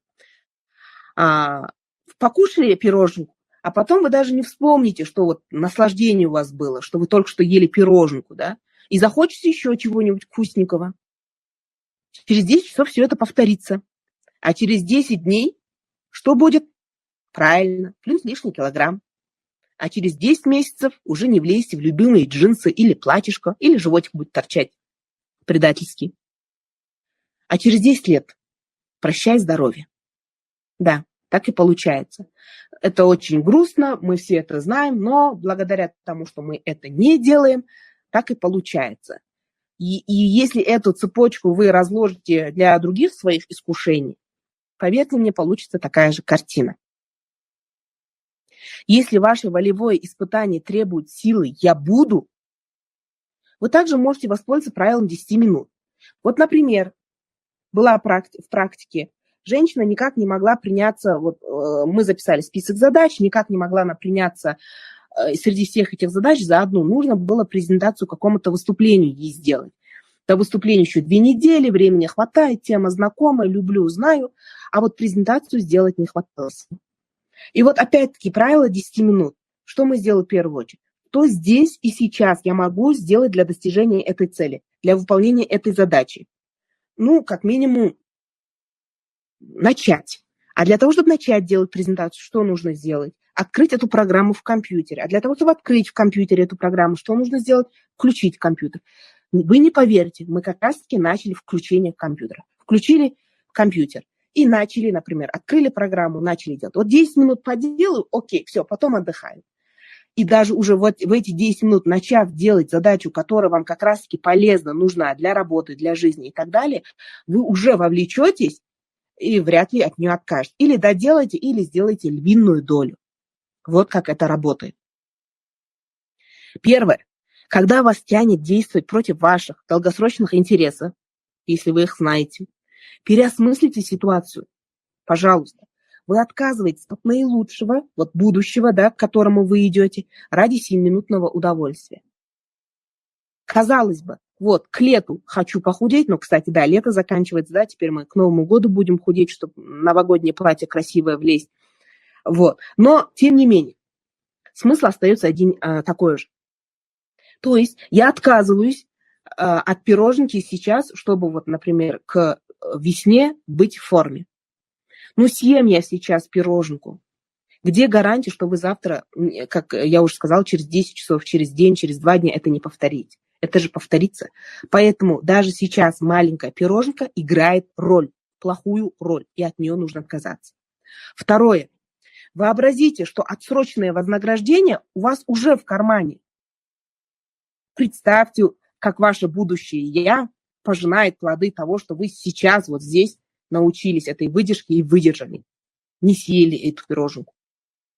Третье. Спросите себя, готовы ли вы вообще отступиться от этого ради мимолетного наслаждения, которое вас соблазняет сейчас? Может, в это трудно поверить, но на самом деле так. Лучшая стратегия самоконтроля – это сжигать за собой мосты. Для достижения целей нужно сокращать альтернативы. Вы, конечно же, спросите, почему? Вот если у вас не будет плана «Б», весь ваш фокус, все ваши силы направлены на то, чтобы исполнить план «А». Вот почему. Все очень просто. Мы часто думаем о себе, точнее, о будущем себе, вот, да, Айсулу летом, там, да, Айсулу там, весной и так далее, как о совершенно других людях. Мы ими восхищаемся, идеализируем, она вот похудевшая, красивая, сделала карьеру и так далее и тому подобное. И мы ожидаем, что будущее мы сделаем то, что не удается нам в настоящем. Это происходит из-за того, что нам недоступны мысли будущих нас. Именно поэтому, воображая себя до мелочей в будущем, надо понимать, что именно нынешние привычки, то, что мы на ежедневной основе делаем, влияют на волю начать и самоконтроль туда добраться.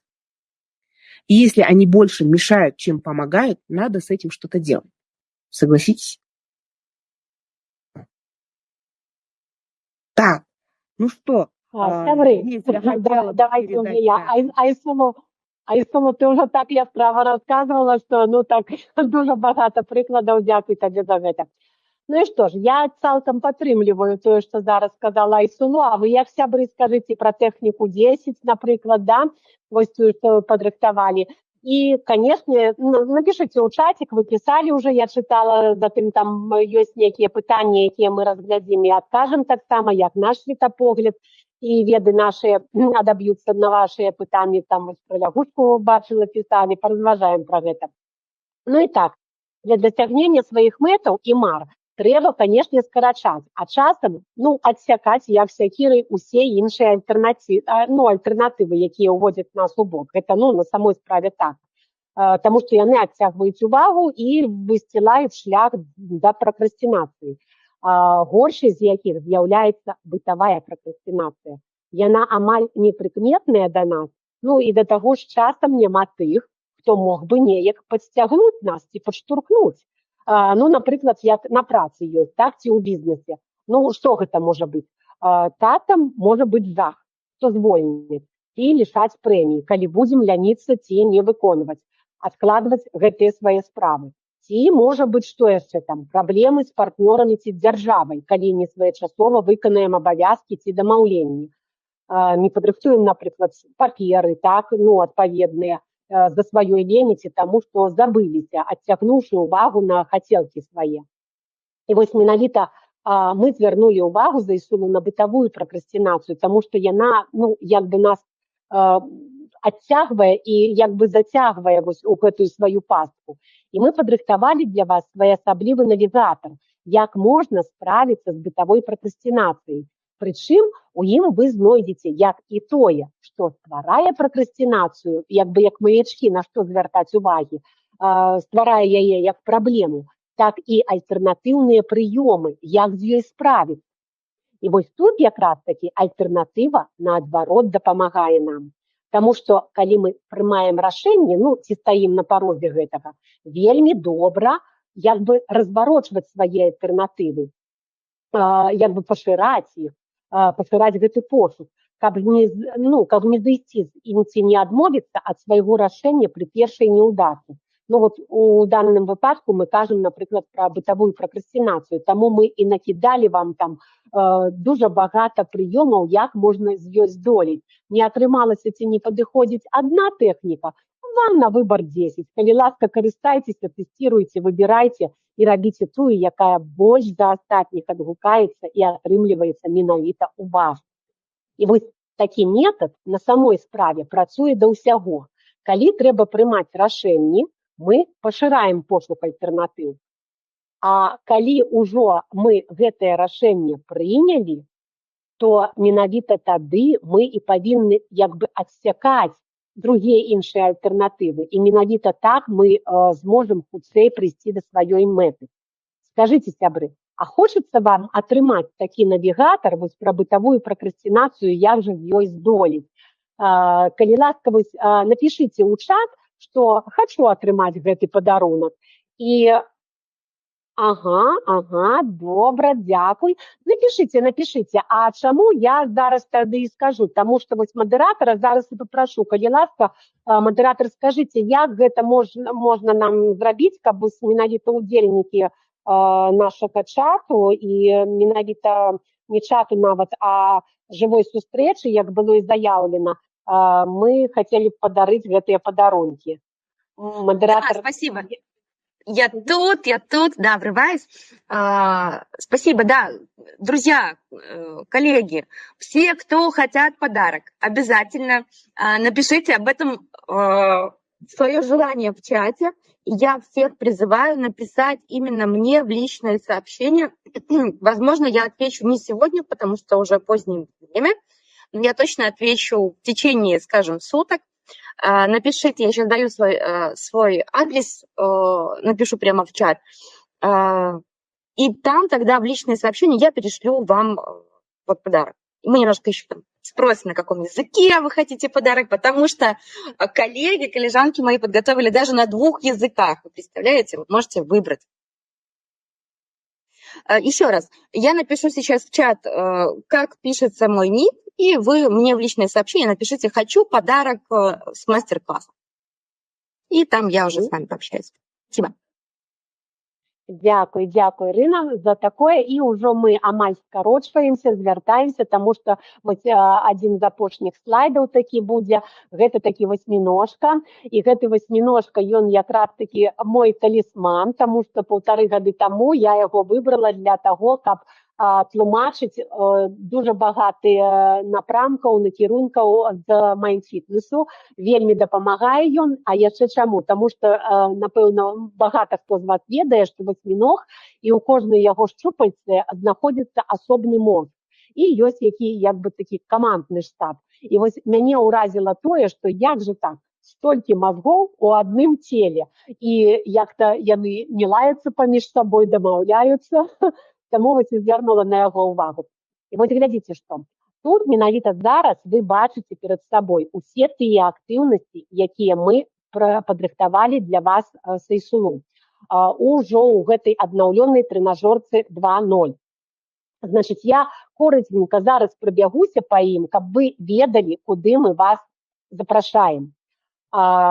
Першы, гэта такі вось як бы па цэнтру, ён челендж, сказана, зроблена, так? Ён аднадневны будзе, і ён дапаможа вам рабіць тое, што калі вось якія-то такія справы, якія вы адкладвалі, за якія ніяк не маглі ўзяцца, і менавіта вы хацелі б іх вырашыць. Мы падрыхтуем цэлую сістэму, як гэта зрабіць, і разам з вами гэта зробім. Па практыцы паказвае, людзі, якія заходзяць з гэтым лістом, ну, выконваюць дуже багата справаў за адзін дзень па спецыяльнай такой тэхніцы. Гэта такі аднаднёўны будзе прапанова да вас. Ну, а астатнія ёсць розныя тэрміны ад 8, 7, 15, 45 дзён і нават да 100 дзён. Ну, 100 дзён гэта вось марафон звычак, зрабі змяненне на 5 градусаў і атрымай вынікі на 50%. Хто быў у трэнажорцы 1-0, то і праходзіў марафон, то ведае, што гэта, ну, на самой справе дуже добра працуе, тому што там дуже багата падтрымкі, і мы робім як бы такую, ствараем як бы петлю звычкі, з якой ужо потом, пасля менавіта, асабліва калі вы 100 дзён пратрымаецеся з намі, то гэта стане на самой справе вашай звычкай такой добрай. Будзе міні-курс самадыагностыка. Вельмі раю гэты курс, таму што вы на самой справе зможаце убачыць вось менавіта прыбліжаны свой стан увагі, памяці, канцэнтрацыі, там, волі, самакантролю і іншых уласцівасцяў мозга. Уласцівасці – гэта свойства мозга на расійскай мове, свойства. Ну, таму што часам бывае так, я вось памятаю па першай трэнажорцы, што калі ўсе тэрміны на беларускай мове, то не кожны разумее, таму я, ну, стараюся і тлумачыць іх таксама. Затым, практычны курс волі і самакантроль, ключы да упэўненасці ў поспеху. Ну, гэта будзе як бы працяг нашага гэтага майстар-класу. І будзе менавіта курс для гэтага. Як бы воля пачынаць і воля скончваць свае справы. Практычны курс навучыся кіраваць уласным стрэсам раней, чым ён пачне кіраваць сабой. Ну, па назве я ўжо думаю, што вам зразумела, чаму вы там, ну, чаму вы там з чым пазнаёміцеся і чаму зможаце навучыцца. Практычны курс па вывучэнні моў і працы з вялікім аб'ёмам інфармацыі. Гэты запыт быў чальцоў пасля першай трэнажоркі удзельнікаў, таму вось мы абралі гэты курс, і менавіта будзе дуже багата і такой канкрэтнай інфармацыі, як гэта можна рабіць. Далей, азнаямленча-асветніцкі міні-курс па тыпах мыслення і когнітыўных скажэнняў. Таксама гэта вось, ну, па жаданню чальцоў, удзельнікаў першай трэнажоркі мы ўзялі.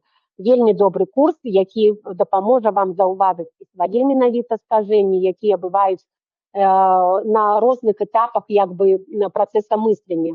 У-першае, як мы ўспрымаем інфармацыю, з якімі скажэннямі можам сутыкнуцца. Затым, як мы з памяці выцягваем свае веды і тое, што мы ведаем пра тую сітуацыю, ці, ну, пра нейкія веды, якія вось ужо, ну, як бы ляжаць у нас як кнігі памяці, і калі памятаеце, завецца яна гіпакамп. Такім прыгожым словам, назвай прыгожай. Вот. І затым, што яшчэ? Аналіз, сінтэз, прагноз, калі мы робім. На гэтых усіх частках мы таксама можам сутыкацца з гэтымі скажэннямі.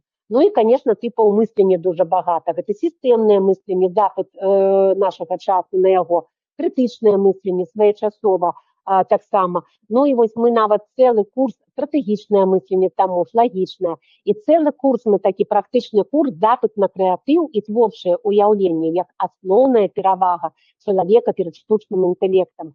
Таксама, я думаю, будзе вельмі цікава і карысна вам прайсці гэты курс. Вот. І яшчэ нейрагімнастыка, конечно, мозг варушыцца, сэрца весяліцца, а твар свеціцца.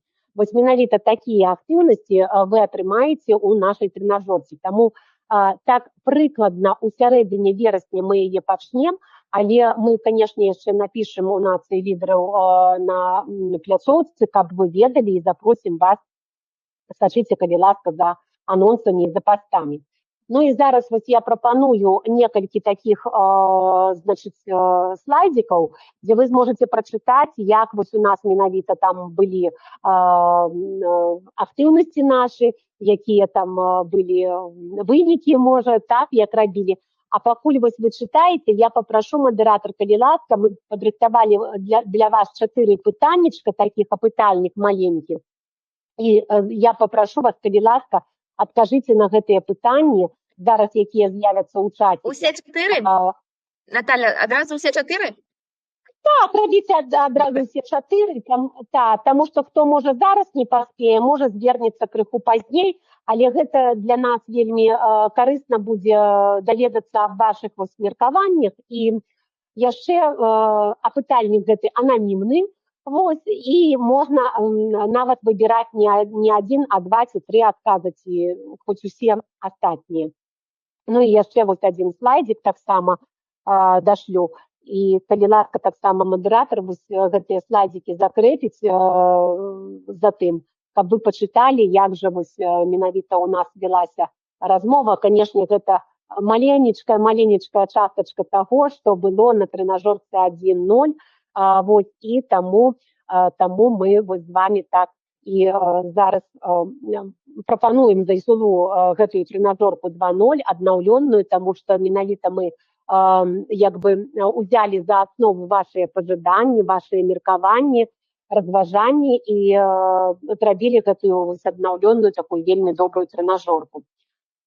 Ну і што ж, вось пакуль будуць пытанні і пакуль будуць слайдики з гэтымі запісамі, я скажу так, што наш майстар-клас падышоў ужо к канцу. Я шчыра удзячная вам за тое, што на самой справе вы высидзелі з намі, так, гэта ўсё падтрымлівалі, мы актыўна з вами працавалі. Вот. І пакуль яшчэ вы адказваеце на пытанні, я хочу вам што сказаць. Ну, па-перше, конечно, павіншаваць, так, што волю пачаць разам і самакантроль даседзець да апошніх хвілін вы патрэніравалі разам з намі дуже паспяхова. І вось напрыканцы хочу яшчэ адзначыць, што менавіта воля – гэта адна з функцый мозгу, якая жыве, калі можна так сказаць, у дарсалатэральнай прыфрантальнай кары галаўнога мозгу нашага. А ў вентрамедыяльную прыфрантальную кару, ну, крыху такіх досведу вам, ці іншымі словамі нашу лімбічную сістэму, прыходзяць якраз такі усе нашыя вось гэтыя хацелкі. І таму менавіта мы і працуем вось з воляй як з такім галоўным асноўным рэсурсам, таму што ён базуецца менавіта ў функцыях мозгу. І тут важна вось што сказаць, што адчуваем мы вот гэтую пастаянную канкурэнцыю гэтых абласцей, ну, як быццам як тая маўпа. Я дуже люблю усякія алегорыі такія, можа, дзіўныя. Ну, як кажуць, ці разумная, ці прыгожая, і куды ж кінуцца. А калі вось па-сур'ёзнаму сказаць, то часам у нашым мозге якраз-таки ідзе барацьба. То мы хотим быть правыми, то мы хотим быть счастливыми, то мы імкнемся до сваіх дасягненняў і тут жа адкідваем сябе на крок ці болей назад, паддаўшыся сваім гэтым хацелкам. Але справіцца з гэтым як мастак прыгожа і не рабіць сверхнамаганняў, каб не рызыкаваць выгарыць. Так, тому што гэта ж дуже такая вялікая рызыка выгарыць, калі мы робім дуже такія моцныя намаганні і дуже доўгі час. Гэтаму можна і нават трэба навучыць свой мозг. Пераключацца і развіваць адно і другое. А вось нейрафундамент волі і самакантролю стаіць на больш простым. Гэта ўвага, канцэнтрацыя, працоўная памяць. Вось менавіта гэтыя тры такія ўласцівасці нашага мозгу. І аб гэтым якраз такі мы абавязкова таксама будзем гаварыць у нашай трэнажорцы 2.0, куды і запрашаем далучацца.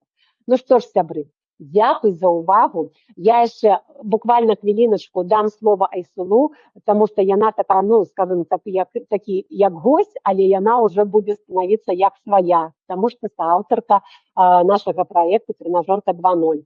Калі ласка, Айсулу, і мы будзем скончваць. А я цябе шчыра ўдзячная вам усім за тое, што прыйшлі і падтрымалі нас і праяўлялі зацікаўленасць. Ну что, всех благодарю за теплый прием, за ваши ответы. Это очень ценно для нас.